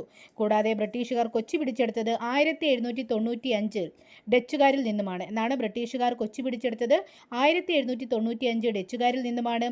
1814 ഡച്ച് ഉടമ്പടി പ്രകാരമാണ് കൊച്ചിയുടെ ഔദ്യോഗിക കൈമാറ്റം നടന്നതെന്നും ഓർത്തിരിക്കുക. ബ്രിട്ടീഷുകാർ കൊച്ചി പിടിച്ചെടുത്തത് 1795 ഡച്ചുകാരിൽ നിന്നും. എന്നാൽ ഇത് ഔദ്യോഗികമായിട്ടുള്ള കൈമാറ്റം എന്ന് പറയുന്നത് 1814 ഡച്ച് ഉടമ്പടി പ്രകാരമാണ്. കേരളത്തിൽ ബ്രിട്ടീഷ് സാമ്രാജ്യത്തിനെതിരെ യുദ്ധം പ്രഖ്യാപിച്ച ആദ്യത്തെ നാട്ടുരാജാക്കന്മാരിൽ ഒരാളായിരുന്നു കേരളവർമ്മ പഴശ്ശിരാജ. എന്താണ്? കേരളത്തിൽ ബ്രിട്ടീഷ് സാമ്രാജ്യത്തിനെതിരെ യുദ്ധം പ്രഖ്യാപിച്ച ആദ്യത്തെ നാട്ടുരാജാക്കന്മാരിൽ ഒരാളായിരുന്നു കേരളവർമ്മ പഴശ്ശിരാജയാണ്. ബ്രിട്ടീഷുകാർക്കെതിരെ നടത്തിയ ചെറുത്തുനിൽപ്പുകൾ പരിഗണിച്ച് ഇദ്ദേഹത്തെ വീര കേരള സിംഹം എന്നാണ് ഇന്ത്യൻ സ്വാതന്ത്ര്യ സമര ചരിത്രങ്ങളിൽ വിശേഷിപ്പിക്കുന്നത്. ഇപ്പം എന്താണ്? ബ്രിട്ടീഷുകാർക്കെതിരെ നടത്തിയ ചെറുത്തുനിൽപ്പുകൾ പരിഗണിച്ച് കേരളവർമ്മ പഴശ്ശിരാജ എങ്ങനെയാണ് അറിയപ്പെടുന്നത്? വീര കേരള സിംഹം എന്നാണ്. വീര കേരള സിംഹം എന്നാണ് ഇന്ത്യൻ സ്വാതന്ത്ര്യ സമര ചരിത്രങ്ങളിൽ പഴശ്ശിരാജയെ അറിയപ്പെടുന്നത്. 1753 കോട്ടയം രാജവംശത്തിലാണ് കേരളവർമ്മ പഴശ്ശിരാജയുടെ ജനനം. എവിടെയാണ്? 1753 കോട്ടയം രാജവംശത്തിലാണ് കേരളവർമ്മ പഴശ്ശിരാജയുടെ ജനനം. ഈ കോട്ടയം രാജവംശം സ്ഥാപിച്ചത് ഹരിശ്ചന്ദ്ര പെരുമാളാണ്. ആരാണ്? ഹരിശ്ചന്ദ്ര പെരുമാളാണ് കോട്ടയം രാജവംശം സ്ഥാപിച്ചത്. ഈ രാജവംശത്തിലാണ് ആര് ജനിക്കുന്നത്? കേരളവർമ്മ പഴശ്ശിരാജ ജനിക്കുന്നത്. അപ്പോൾ ഈ ഒരു കോട്ടയം രാജവംശം എന്ന് പറയുമ്പോൾ ഇന്നത്തെ കണ്ണൂരിലെ കൂത്തുപറമ്പാണ്. ഇന്നത്തെ കണ്ണൂരിലെ കൂത്തുപറമ്പ് പ്രദേശമാണ് അന്നത്തെ കോട്ടയം രാജവംശം എന്ന് ഓർത്തിരിക്കുക. അതുപോലെ പുരളിമലയിൽ കോട്ട കെട്ടി താമസിച്ചതിനാൽ പുരളീശ്വരന്മാർ എന്നും ഈ രാജവംശം അറിയപ്പെടുന്നുണ്ട്. എന്നാണ്? പുരളിമലയിൽ കോട്ട കെട്ടി താമസിച്ചതിനാൽ പുരളീശ്വരന്മാർ എന്നും ഈ കോട്ടയം രാജവംശത്തെ അറിയപ്പെടുന്നുണ്ട്. ഈ പുരളിമല ഇപ്പോൾ എവിടെയാണ്? കണ്ണൂരിലെ തലശ്ശേരി താലൂക്കിലാണെന്നും ഓർത്തിരിക്കുക. ഈ പുരളിമല ഇപ്പോൾ എവിടെയാണ് സ്ഥിതി ചെയ്യുന്നത്? കണ്ണൂരിലെ തലശ്ശേരി താലൂക്കിലാണ് സ്ഥിതി ചെയ്യുന്നതെന്നുള്ള കാര്യവും കൂടി ഓർത്തിരിക്കുക. കൂടാതെ മലഞ്ചരക്കുകൾക്കും സുഗന്ധ വ്യഞ്ജനങ്ങൾക്കും വയനാടൻ മലനിരകൾ പ്രശസ്തമായിരുന്നതിനാൽ 17-ാം നൂറ്റാണ്ട് മുതലേ യൂറോപ്യന്മാരുടെ ഒരു പ്രധാന നോട്ടം എവിടെ ഉണ്ടായിരുന്നു? ഈ വയനാടൻ മലനിരകളിൽ ഉണ്ടായിരുന്നു. അപ്പം എന്താണ്? മലഞ്ചരക്കുകൾക്കും സുഗന്ധ വ്യഞ്ജനങ്ങൾക്കും വയനാടൻ മലനിരകൾ പ്രശസ്തമായിരുന്നതിനാൽ 17-ാം നൂറ്റാണ്ട് മുതലേ യൂറോപ്യന്മാരുടെ ഒരു പ്രധാന നോട്ടം എവിടെ ഉണ്ടായിരുന്നു? ഈ വയനാടിൽ ഉണ്ടായിരുന്നു. ഇതിനായിട്ട് ബ്രിട്ടീഷുകാർ ശ്രമിക്കുകയും ഒടുവിൽ മലബാറിൽ ബ്രിട്ടീഷുകാർ നേരിട്ട ശക്തമായ സമരങ്ങളെയാണ് പഴശ്ശി വിപ്ലവങ്ങൾ എന്നറിയപ്പെടുന്നത്. എന്താണ്? പഴശ്ശി വിപ്ലവങ്ങൾ എന്താണ് ഉദ്ദേശിക്കുന്നത്? മലബാറിൽ ബ്രിട്ടീഷുകാർ നേരിട്ട ശക്തമായ സമരങ്ങളെയാണ് പഴശ്ശി വിപ്ലവങ്ങൾ എന്ന പേരിൽ അറിയപ്പെടുന്നത്. ആരാണ് ഈ പഴശ്ശി? 1753 കോട്ടയം രാജവംശത്തിൽ ജനിച്ച കേരളവർമ്മ പഴശ്ശിരാജ ബ്രിട്ടീഷുകാർക്കെതിരെ ശക്തമായ യുദ്ധം പ്രഖ്യാപിച്ച ആദ്യത്തെ നാട്ടുരാജാക്കന്മാരിൽ ഒരാളായിരുന്നു. അതുപോലെ ബ്രിട്ടീഷ് രേഖകളിൽ പഴശ്ശിരാജയെ വിശേഷിപ്പിക്കുന്നത് ഏതു പേരിലാണ്? പയച്ചി രാജ അല്ലെങ്കിൽ കെട്ടിയോട്ട് രാജ എന്നാണ്. അതാണ് ബ്രിട്ടീഷ് രേഖകളിൽ പഴശ്ശിരാജയെ വിശേഷിപ്പിക്കുന്നത് എങ്ങനെയാണ്? പയച്ചി രാജ എന്നും കെട്ടിയോട്ട് രാജ എന്നൊക്കെയാണ് പഴശ്ശിരാജയെ വിശേഷിപ്പിക്കുന്നത്. കൂടാതെ ബ്രിട്ടീഷുകാർക്കെതിരെ പഴശ്ശിരാജ നടത്തിയ യുദ്ധതന്ത്രം ഏതായിരുന്നു? ഒളിപ്പോര് അല്ലെങ്കിൽ ഗൊറില്ല യുദ്ധമാണ്.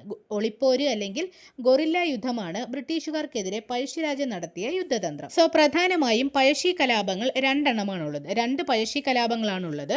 ഒന്നാമത്തെ പഴശ്ശി കലാപം 1793-97 കാലഘട്ടത്തിൽ നടന്നതാണ് ഒന്നാമത്തെ പഴശ്ശി കലാപം. രണ്ടാം പഴശ്ശി കലാപം എന്നത് 1800-നും 1805-നും ഇടയിലായിട്ടാണ്. 1800-നും 1805-നും ഇടയിലായിട്ടാണ് രണ്ടാമത്തെ പഴശ്ശി കലാപം നടന്നത്. ഇവയെ പറ്റി നമുക്കൊന്ന് ഡീറ്റെയിൽ ആയിട്ട് നോക്കാം. ഒന്നാം പഴശ്ശി വിപ്ലവം 1793 മുതൽ 1797 കാലഘട്ടത്തിൽ ബ്രിട്ടീഷ് സൈന്യത്തിനെതിരെ കോട്ടയം രാജാവായ കേരളവർമ്മ പഴശ്ശിരാജ നേതൃത്വം കൊടുത്ത യുദ്ധമാണ്. ഇതാണ് 1793 മുതൽ 1797 വരെയുള്ള കാലഘട്ടത്തിൽ ബ്രിട്ടീഷ് സൈന്യത്തിനെതിരെ കോട്ടയം രാജാവായ കേരളവർമ്മ പഴശ്ശിരാജ നേതൃത്വം കൊടുത്ത യുദ്ധമാണ് ഒന്നാം പഴശ്ശി കലാപം എന്ന ഒന്നാം പഴശ്ശി യുദ്ധം. ഇതിന് കാരണമായ പശ്ചാത്തലം ഇതായിരുന്നു. ഇന്ത്യയിൽ നടന്നിട്ടുള്ള 4 മൈസൂർ യുദ്ധങ്ങളിൽ 1792 നടന്നതാണ് മൂന്നാമത്തെ മൈസൂർ യുദ്ധം. ഇന്ത്യയിൽ ആകെ 4 മൈസൂർ യുദ്ധങ്ങൾ നടന്നിട്ടുണ്ട്. അതിൽ 1792 നടന്നതാണ് മൂന്നാമത്തെ മൈസൂർ യുദ്ധം. ഈ യുദ്ധത്തിലാണ് ബ്രിട്ടീഷുകാർ ടിപ്പു സുൽത്താനെ പരാജയപ്പെട്ടു. കൂടാതെ ഈ യുദ്ധത്തിൽ ടിപ്പു സുൽത്താനെതിരെ യുദ്ധം ചെയ്യാൻ പഴശ്ശിയുടെ സൈന്യവും ബ്രിട്ടീഷുകാർക്കൊപ്പം ചേർന്നിരുന്നു. അപ്പം എന്താണ്? ടിപ്പു സുൽത്താനെ പരാജയപ്പെടുത്തിയ മൂന്നാം മൈസൂർ യുദ്ധത്തിൽ പഴശ്ശിരാജ ആരുടെ കൂടെയാണ് യുദ്ധം ചെയ്തത്? ബ്രിട്ടീഷുകാർക്കൊപ്പം ടിപ്പു സുൽത്താനെതിരെയാണ് യുദ്ധം ചെയ്തത്. ഒടുവിൽ ബ്രിട്ടീഷുകാർ വിജയിക്കുകയും വയനാട് ഒഴികെയുള്ള ബാക്കി പ്രദേശങ്ങൾ ബ്രിട്ടീഷുകാരുടെ അധികാരത്തിന്റെ കീഴിലാവുകയും ചെയ്തു.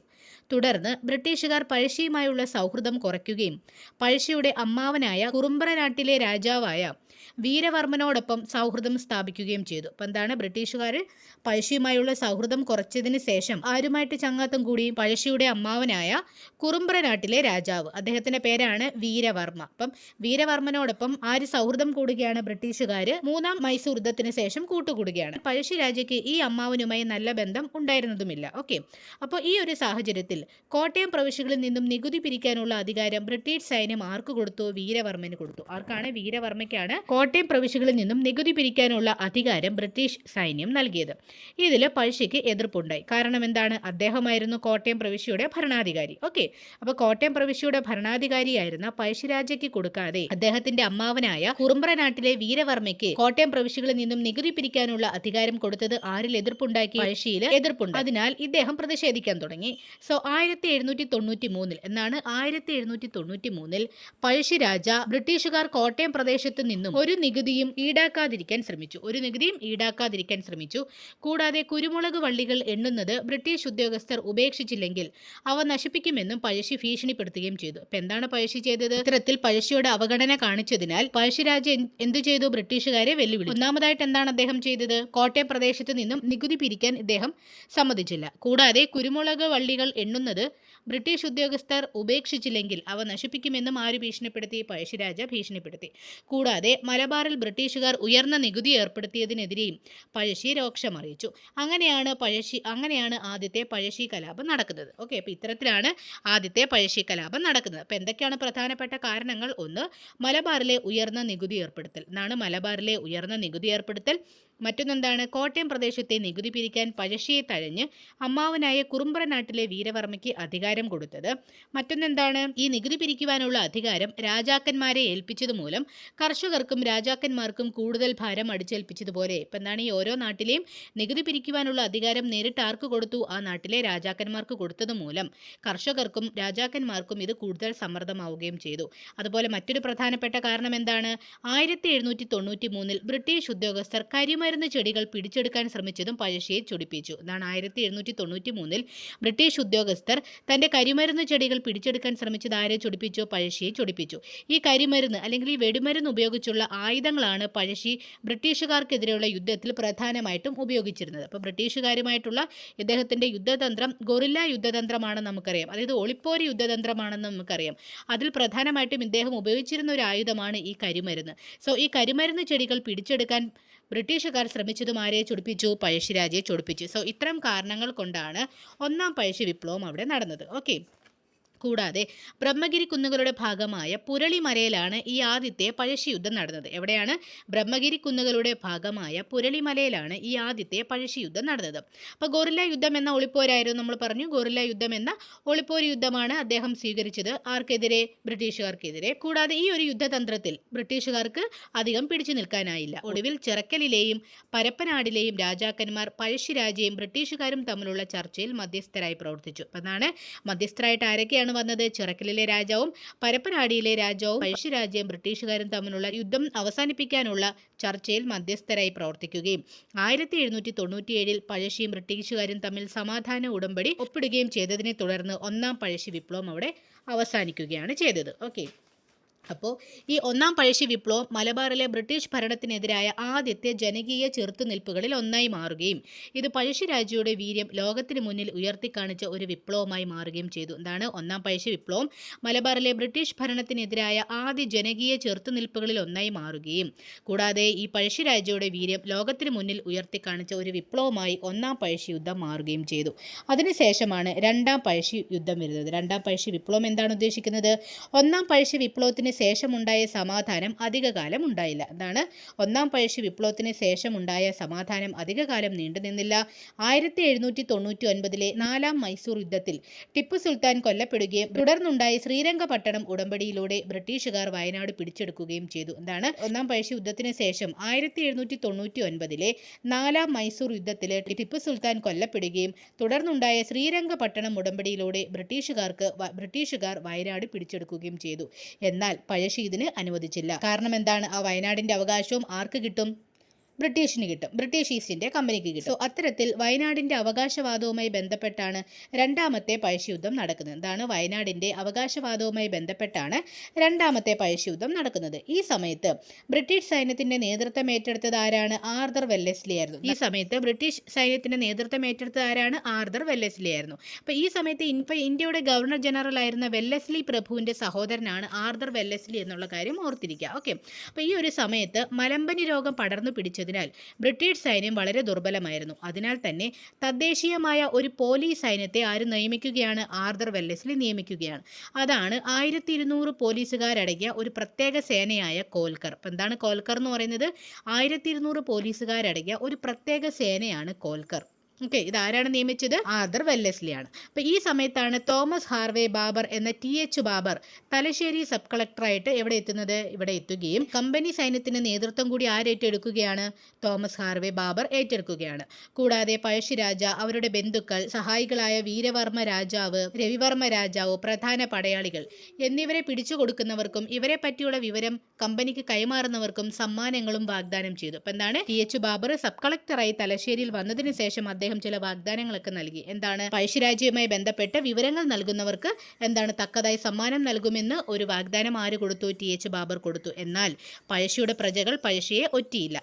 ജനങ്ങൾക്ക് പഴശ്ശിയോടുള്ള വിശ്വാസവും സ്നേഹവും ബാബറിനെ തന്നെ എന്താണ് വളരെ അതിശയപ്പെടുത്തുകയും ചെയ്തു. ഓക്കെ. എന്നിരുന്നാലും സാഹചര്യം കൂടുതൽ മോശമായതിനാൽ പഴശ്ശിരാജയും സംഘവും പുൽപ്പള്ളിയിൽ മാവിലാത്തോട്ടിന്റെ മറുകരയിലേക്ക്, എങ്ങോട്ടാണ്? പുൽപ്പള്ളിയിൽ മാവിലാത്തോട്ടിന്റെ മറുകരയിലേക്ക് താൽക്കാലികമായ ഒരു പാലം നിർമ്മിച്ച് പലായനം ചെയ്യുകയും അക്കരെ കടന്ന ഉടനെ ആ പാലം തകർത്തു കളയുകയും ചെയ്തു. അങ്ങനെ അദ്ദേഹം കാട്ടിനുള്ളിലേക്ക് വലിയുകയാണ്. എങ്കിലും ചില ഒറ്റുകാരിൽ നിന്നും വിവരങ്ങൾ ലഭിച്ചതിനെ തുടർന്ന് കാട്ടിനുള്ളിലേക്ക് പോയ പഴശ്ശിരാജയും സംഘത്തെയും നേരിട്ടുള്ള യുദ്ധത്തിലൂടെ പിടികൂടുകയും പഴശ്ശി ബ്രിട്ടീഷുകാരാൽ കൊല്ലപ്പെടുകയുമാണ് ഉണ്ടായത്. സോ അങ്ങനെയാണ് രണ്ടാം പഴശ്ശി യുദ്ധം അവിടെ അവസാനിക്കുന്നത്. സോ 1805 നവംബർ 30-നാണ് പഴശ്ശിരാജ മരണമടയുന്നത്. എന്നാണ് 1805 നവംബർ 30-നാണ് പഴശ്ശിരാജ മരണമടയുന്നത്. സോ രണ്ടാം പഴശ്ശി യുദ്ധത്തിൽ പഴശ്ശിയോടൊപ്പം കൂടെ നിന്ന് പോരാടിയ സൈനാധിപരാരൊക്കെയായിരുന്നു? എടച്ചേന കുങ്കൻ, കൈതേരി അമ്പുനായർ, കണ്ണവത്ത് ശങ്കരൻ നമ്പ്യാർ, അതുപോലെ കുറിച്യരുടെ നേതാവായ തലക്കൽ ചന്തു. ആരൊക്കെയാണ്? രണ്ടാം പഴശ്ശി യുദ്ധത്തിൽ പഴശ്ശിയോടൊപ്പം നിന്ന് പോരാടിയ സൈനാധിപരാരൊക്കെയാണ്? എടച്ചേന കുങ്കൻ, കൈതേരി അമ്പുനായർ, കണ്ണവത്ത് ശങ്കരൻ നമ്പ്യാർ, കുറിച്യരുടെ നേതാവായ തലക്കൽ ചന്തു എന്നിവർ. കുറിച്യർ എന്ന് പറയുന്നത് വയനാട്ടിലെ ഒരു ആദിവാസി വിഭാഗമാണ്. വയനാട്ടിലെ ഒരു ആദിവാസി വിഭാഗമായ കുറിച്യരുടെ നേതാവായ തലക്കൽ ചന്തു എന്നിവരും രണ്ടാം പഴശ്ശി യുദ്ധത്തിൽ പഴശ്ശിയോടൊപ്പം കൂടെ നിന്ന് പോരാടിയവരാണ്. ഇവിടെ കണവത്ത് ശങ്കരൻ നമ്പ്യാരാണ് പഴശ്ശിയുടെ പ്രധാനമന്ത്രി. പഴശ്ശിയുടെ പ്രധാനമന്ത്രി ആരായിരുന്നു? കണവത്ത് ശങ്കരൻ നമ്പ്യാരായിരുന്നു. അതുപോലെ കൈതേരി അമ്പുനായരാണ് പഴശ്ശിയുടെ സർവ്വസൈന്യാധിപൻ. പഴശ്ശിയുടെ സർവ്വസൈന്യാധിപൻ ആരാണ്? കൈതേരി അമ്പുനായരാണ്. അപ്പോൾ ഇവിടെ നമ്മൾ ഓർത്തിരിക്കേണ്ട ഒരു പോയിന്റ് ഉണ്ട്. തലക്കൽ ചന്തുവും ഇടച്ചേന കുങ്കനും ചേർന്ന് 1802 ഒക്ടോബർ 11 പനമരം കോട്ട പിടിച്ചെടുത്തു. എന്നാണ്? തലക്കൽ ചന്തുവും ഇടച്ചേന കുങ്കനും ചേർന്ന് 1802 ഒക്ടോബർ 11 പനമരം കോട്ട പിടിച്ചെടുത്തു. എന്തിനു വേണ്ടിയിട്ടാണ് ഇദ്ദേഹം ഇത്തരത്തിലൊരു ആക്രമണം നടത്തിയത്? ബ്രിട്ടീഷുകാർ ഉയർന്ന നികുതി ചുമത്തിയതിലും വയനാട്ടിലെ ജനങ്ങളെ ചൂഷണം ചെയ്യുകയും ചെയ്തതിനെതിരെ പഴശ്ശിരാജാവിന് വേണ്ടിയാണ് എടച്ചേന കുങ്കൻ ഈ ആക്രമണം നടത്തിയത്. എടച്ചേന കുങ്കനും തലക്കൽ ചന്തുവും കൂടെ ചേർന്ന് ഈ ആക്രമണം നടത്തിയത് എന്തിനാണ്? ബ്രിട്ടീഷുകാർ ഉയർന്ന നികുതി ചുമത്തിയതിലും വയനാട്ടിലെ ജനങ്ങളെ ചൂഷണം ചെയ്യുകയും ചെയ്തതിനെതിരെ പഴശ്ശിരാജാവിന് വേണ്ടിയാണ് ഇവർ എന്താണ് ഈ ഒരു ആക്രമണം നടത്തിയത്. എന്തായിരുന്നു ആക്രമണം?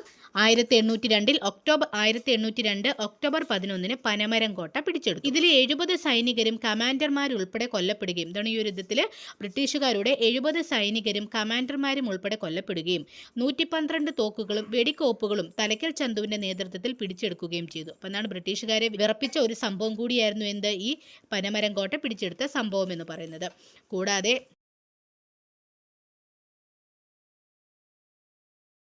കൂടാതെ ഈ പനമരം കോട്ടയുമായിട്ട് ബന്ധപ്പെട്ട ആക്രമണത്തിലെ വിജയം വയനാട്ടിൽ ബ്രിട്ടീഷ് വിരുദ്ധ പോരാട്ടം ശക്തമാക്കുകയാണ് ചെയ്തത്. എന്താണ്? വയനാട്ടിൽ ബ്രിട്ടീഷ് വിരുദ്ധ പോരാട്ടം ശക്തമാക്കുകയും ചെയ്തു. എന്നാൽ 1805 പന്നിച്ചാൽ എന്ന സ്ഥലത്ത് വെച്ച്, എവിടെയാണ്? പന്നിച്ചാൽ എന്ന സ്ഥലത്ത് വെച്ച് ബ്രിട്ടീഷുകാർ ആരെ വധിക്കുകയായിരുന്നു? തലക്കൽ ചന്തുവിനെ വധിക്കുകയായിരുന്നു. ഓക്കെ. അപ്പോൾ കബനി നദിക്കരയിൽ പനമരത്തിനടുത്ത് തലക്കൽ ചന്തുവിനെ ഒരു സ്മാരകം 2012 സെപ്റ്റംബർ 22-നാണ് കേരള ഗവൺമെന്റ് സമർപ്പിച്ചത്. കബനി നദിക്കര എവിടെയാണ്?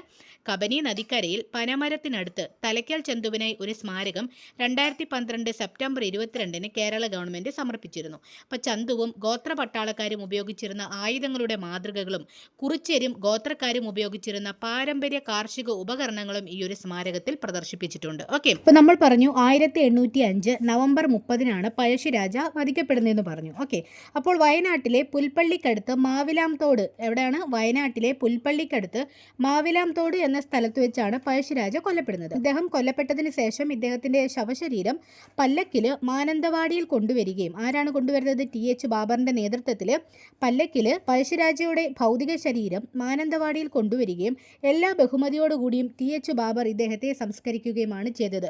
കൂടാതെ ഇദ്ദേഹത്തിന് വളരെ പ്രധാനപ്പെട്ട ഒരു ഉദ്ധരണി കൂടി നമുക്ക് ഇതിനകത്ത് നോക്കാനുണ്ട്. എന്തായിരുന്നു അത്? കലാപകാരിയാണെങ്കിലും പഴശ്ശിരാജാവ് ഈ നാട്ടിലെ മുറപ്രകാരമുള്ള രാജാവാണ്.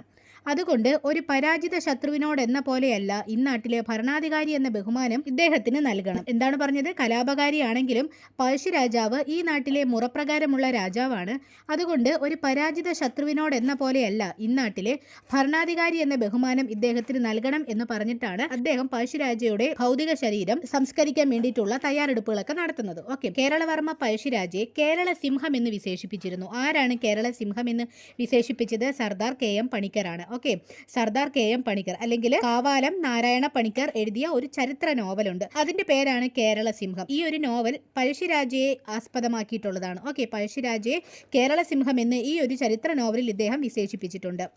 അപ്പോൾ ഈ പുസ്തകത്തിൽ പഴശ്ശി തന്റെ വജ്രമോതിരം വിഴുങ്ങി ആത്മഹത്യ ചെയ്തു എന്നാണ് കൊടുത്തിരിക്കുന്നത്. എന്നിരുന്നാലും 1805 നവംബർ 30 പഴശ്ശിരാജ മരണമടയുകയാണ് ഉണ്ടായതെന്നുള്ള കാര്യം നമ്മൾ ഓർത്തിരിക്കണം. കൂടാതെ MD യുടെ തിരക്കഥയിൽ ഹരിഹരനാണ് കേരളവർമ്മ പഴശ്ശിരാജ എന്ന ചിത്രം സംവിധാനം ചെയ്തെന്നുള്ള കാര്യം കൂടി ഓർത്തിരിക്കുക. എന്താണ്? MD യുടെ തിരക്കഥയിൽ ഹരിഹരൻ കേരളവർമ്മ പഴശ്ശിരാജ എന്ന ചിത്രം സംവിധാനം ചെയ്തിട്ടുണ്ടെന്നുള്ള കാര്യം കൂടി ഓർത്തിരിക്കുക. ഈ പഴശ്ശി സ്മാരകം സ്ഥിതി ചെയ്യുന്നത് എവിടെയാണ്? പഴശ്ശി സ്മാരകം സ്ഥിതി ചെയ്യുന്നത് വയനാട്ടിലെ മാനന്തവാടിയിലാണ്. പഴശ്ശി സ്മാരകം സ്ഥിതി ചെയ്യുന്നത് വയനാട്ടിലെ മാനന്തവാടിയിലാണ്. അപ്പോൾ നമ്മൾ പറഞ്ഞു പനമരത്താണ് തലയ്ക്കൽ ചന്തു സ്മാരകം സ്ഥിതി ചെയ്യുന്നതെന്നുള്ള കാര്യം നമ്മൾ പറഞ്ഞു. അതുപോലെ പഴശ്ശി മ്യൂസിയം എവിടെയാണ്? കോഴിക്കോടാണ്. പഴശ്ശി ഡാം എവിടെയാണ്? കണ്ണൂരിലെ വളപട്ടണം പുഴയിലാണ്. അപ്പോൾ എന്താണ്? പഴശ്ശിയുമായി ബന്ധപ്പെട്ട് ഓർത്തിരിക്കേണ്ട കുറച്ച് കാര്യങ്ങളാണ്. പഴശ്ശി സ്മാരകം വയനാട്ടിലെ മാനന്തവാടിയിലാണ്. പഴശ്ശി മ്യൂസിയം എവിടെയാണ്? കോഴിക്കോടാണ്.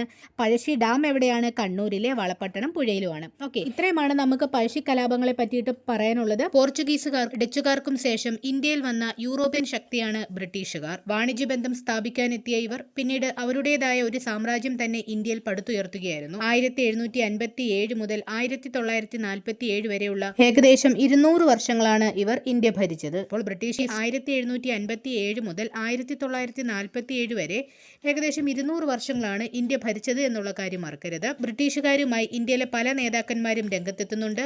അവയിൽ ചിലതാണ് അഞ്ചുതെങ്ങ് കലാപം, ആറ്റിങ്ങൽ കലാപം, പഴശ്ശി കലാപം തുടങ്ങിയവ. അത്തരത്തിൽ വന്ന മറ്റൊരു കലാപമാണ് കുറിച്യ കലാപം. എന്താണ്? കുറിച്യ കലാപം. ബ്രിട്ടീഷ് ആധിപത്യത്തിനെതിരെ സാധാരണ ജനങ്ങളുടെ നേതൃത്വത്തിൽ നടന്ന ഒരു ജനകീയ കലാപമാണ് ഈ കുറിച്യ കലാപം. എന്താണ്? ബ്രിട്ടീഷ് ആധിപത്യത്തിനെതിരെ സാധാരണ ജനങ്ങളുടെ നേതൃത്വത്തിൽ നടന്ന ഒരു ജനകീയ കലാപമാണ് ഇത് കുറിച്യ കലാപം. ദക്ഷിണേന്ത്യയിലെ തന്നെ പ്രധാനപ്പെട്ട ഒരു ഗിരിവർഗ കലാപങ്ങളിൽ ഒന്നായ ഈ കുറിച്യ കലാപം 1812 നടക്കുന്നത്. അപ്പം എന്നാണ്? 1812 കുറിച്യ കലാപം നടക്കുന്നത്. ദക്ഷിണേന്ത്യയിലെ തന്നെ പ്രധാനപ്പെട്ട ഒരു ഗിരിവർഗ കലാപങ്ങളിൽ ഒന്നാണ് എന്ത്? കുറിച്യ കലാപം. കൂടാതെ ബ്രിട്ടീഷ് ഭരണത്തിനെതിരെ വയനാട്ടിലെ ആദിവാസികൾ നടത്തിയ പ്രധാനപ്പെട്ട ഒരു പോരാട്ടമാണിത്. എന്താണ്? ബ്രിട്ടീഷ് ഭരണത്തിനെതിരെ വയനാട്ടിലെ ആദിവാസികൾ നടത്തിയ പ്രധാനപ്പെട്ട ഒരു പോരാട്ടമാണ് ഏതു പേരിൽ അറിയപ്പെടുന്നത്? ഈ കുറിച്യ കലാപം എന്നറിയപ്പെടുന്നത്. എന്നാണ് നടന്നത്? 1812.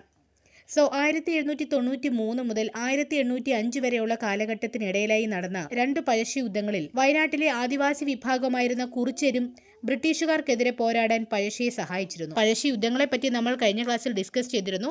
പഴശ്ശിയെ സഹായിച്ച ആദിവാസി വിഭാഗമാണ്, പഴശ്ശിരാജയെ യുദ്ധത്തിൽ സഹായിച്ച ആദിവാസി വിഭാഗമാണ് കുറിച്യർ. എന്നാൽ 1805 നവംബർ 30 പഴശ്ശിരാജ ബ്രിട്ടീഷുകാരാൽ വധിക്കപ്പെട്ട ശേഷം പഴശ്ശി യുദ്ധം അവസാനിച്ചുവെങ്കിലും കുറിച്യ വിഭാഗത്തോടുള്ള ബ്രിട്ടീഷുകാരുടെ സമീപനം വളരെ ക്രൂരമായിരുന്നു. അപ്പം എന്താണ്? പഴശ്ശി യുദ്ധമൊക്കെ കഴിഞ്ഞുവെങ്കിലും 1805 നവംബർ 30 പഴശ്ശിരാജ മരണപ്പെടുകയും തുടർന്ന് പഴശ്ശി യുദ്ധങ്ങൾ അവസാനിച്ചുവെങ്കിലും പഴശ്ശിയെ സഹായിച്ച ഈ കുറിച്യരോടുള്ള ബ്രിട്ടീഷുകാരുടെ സമീപനം വളരെ ക്രൂരമായിരുന്നു. പഴശ്ശി സമരങ്ങളിലെ യോദ്ധാക്കളുടെ അവസാന സമരം എന്നറിയപ്പെടുന്നതും ഏത് കലാപമാണ്? ഈ കുറിച്യ കലാപമാണ്. പഴശ്ശി സമരങ്ങളിലെ യോദ്ധാക്കളുടെ അവസാന സമരം എന്നറിയപ്പെടുന്നതും ഏതാണ്? ഈ കുറിച്യ കലാപമാണ്. 1812 വയനാട്ടിൽ നടന്ന സ്വാതന്ത്ര്യ സമരം എന്നാണ് കുറിച്യ കലാപത്തെ വിശേഷിപ്പിക്കപ്പെടുന്നത്. അപ്പോൾ കുറിച്യ സമരത്തെ പറ്റി കുറെ വിശേഷണങ്ങൾ നമ്മൾ ഇപ്പോൾ തന്നെ പറഞ്ഞു കഴിഞ്ഞു അല്ലേ? എന്തൊക്കെയായിരുന്നു അവ? ഒന്ന്, ബ്രിട്ടീഷ് ആധിപത്യത്തിനെതിരെ സാധാരണ ജനങ്ങളുടെ നേതൃത്വത്തിൽ നടന്ന ഒരു ജനകീയ കലാപമായിട്ട് കുറിച്യ കലാപത്തെ പറയുന്നുണ്ട്. അതുപോലെ ദക്ഷിണേന്ത്യയിലെ തന്നെ പ്രധാനപ്പെട്ട ഒരു ഗിരിവർഗ കലാപങ്ങളിൽ ഒന്നാണ് കുറിച്യ കലാപം എന്ന് പറയുന്നുണ്ട്. അതുപോലെ ബ്രിട്ടീഷ് ഭരണത്തിനെതിരെ വയനാട്ടിലെ ആദിവാസികൾ നടത്തിയ പ്രധാനപ്പെട്ട പോരാട്ടമാണെന്ന് പറയുന്നുണ്ട് അല്ലേ? അതുപോലെ തന്നെ പഴശ്ശി സമരങ്ങളിലെ യോദ്ധാക്കളുടെ അവസാന സമരം എന്നറിയപ്പെടുന്നതും ഏതാണ്? കുറിച്യ കലാപമാണ്. അതുപോലെ 1812 വയനാട്ടിൽ നടന്ന സ്വാതന്ത്ര്യ സമരം എന്നും കുറിച്യ കലാപത്തെ വിശേഷിപ്പിക്കുന്നു. എന്താണ്? 1812 വയനാട്ടിൽ നടന്ന സ്വാതന്ത്ര്യ സമരം എന്നും കുറിച്യ കലാപത്തെ വിശേഷിപ്പിക്കുന്നുണ്ട്.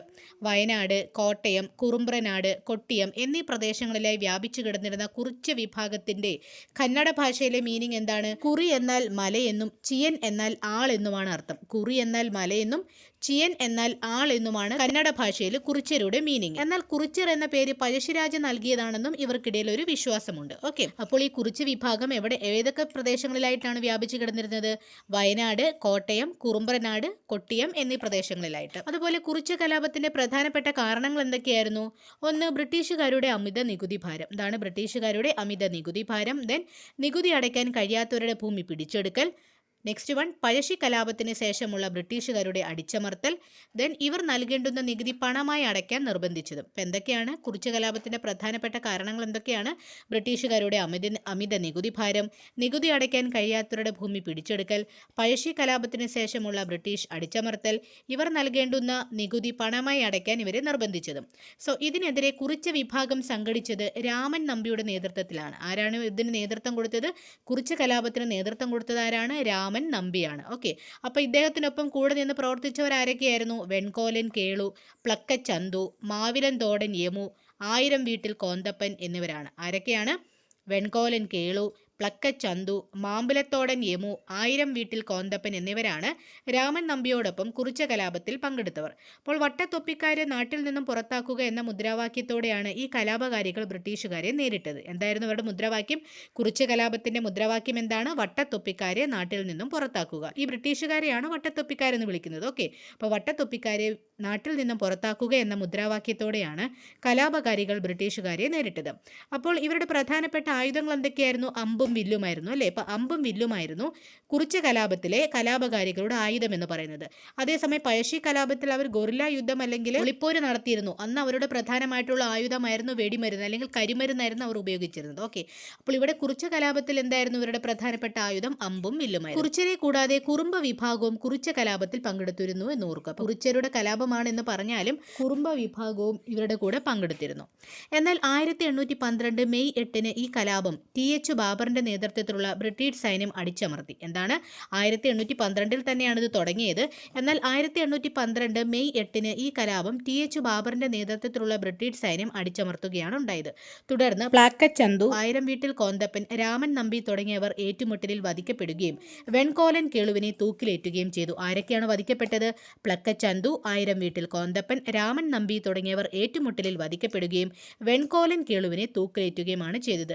സോ ഈ ഒരു കുറിച്യ കലാപത്തെ പറ്റി TH ബാബറിന് ഒരു അഭിപ്രായമുണ്ട്. എന്തായിരുന്നു അത്? ഒരു മാസം കൂടി ഈ കലാപം നീണ്ടിരുന്നാൽ ഈ രാജ്യം അവർക്ക് കീഴിൽ അല്ലെങ്കിൽ അവരുടെ നിയന്ത്രണത്തിന് കീഴിലായേനെ എന്ന് ആരഭിപ്രായപ്പെട്ടു? TH ബാബർ അഭിപ്രായപ്പെട്ടു. സോ അത്രയ്ക്ക് ശക്തമായിട്ടാണ് കുറിച്യ കലാപത്തിൽ കലാപകാരികൾ പങ്കെടുത്തത്. ഓക്കെ, അതുപോലെ കുറിച്യ വിഭാഗത്തിനുമേൽ അധിക നികുതി ഏർപ്പെടുത്തിയ ഒരു ബ്രിട്ടീഷ് ഉദ്യോഗസ്ഥനുണ്ട്. അദ്ദേഹത്തിന്റെ പേരാണ് തോമസ് വാർഡൻ. ആരാണ്? തോമസ് വാർഡൻ ആണ് കുറിച്യ വിഭാഗത്തിനുമേൽ അധിക നികുതി ഏർപ്പെടുത്തിയ ബ്രിട്ടീഷ് ഉദ്യോഗസ്ഥൻ. അതുപോലെ ഓർത്തിരിക്കേണ്ട ഒരു കാര്യമാണ്, ദക്ഷിണേന്ത്യയിലെ ആദ്യത്തേതും അവസാനത്തേതുമായ കോളനി വിരുദ്ധ ഗിരിവർഗ സമരവും ഏതാണ്? കുറിച്യ കലാപമാണ്. എന്താണ്? ദക്ഷിണേന്ത്യയിലെ ആദ്യത്തെയും അവസാനത്തെയും കോളനി വിരുദ്ധ ഗിരിവർഗ സമരം ഏതാണ്? കുറിച്യ കലാപമാണ്. കുറിച്യരുടെ ജീവിതവും സംസ്കാരവും എന്നൊരു പുസ്തകം രചിച്ചിട്ടുണ്ട്. ആരാണെന്നറിയോ? കുമാരൻ വയലേരിയാണ്. കുമാരൻ വയലേരിയാണ് കുറിച്യരുടെ ജീവിതവും സംസ്കാരവും എന്നൊരു പുസ്തകം രചിച്ചത്. സോ ഇത്തരം പോയിന്റ്സുകളാണ് പ്രധാനമായിട്ടും യൂറോപ്യന്മാരുടെ ആഗമനവും അവരുടെ സംഭാവനകളുമായി ബന്ധപ്പെട്ട് നമുക്ക് നോക്കാനുള്ളത്.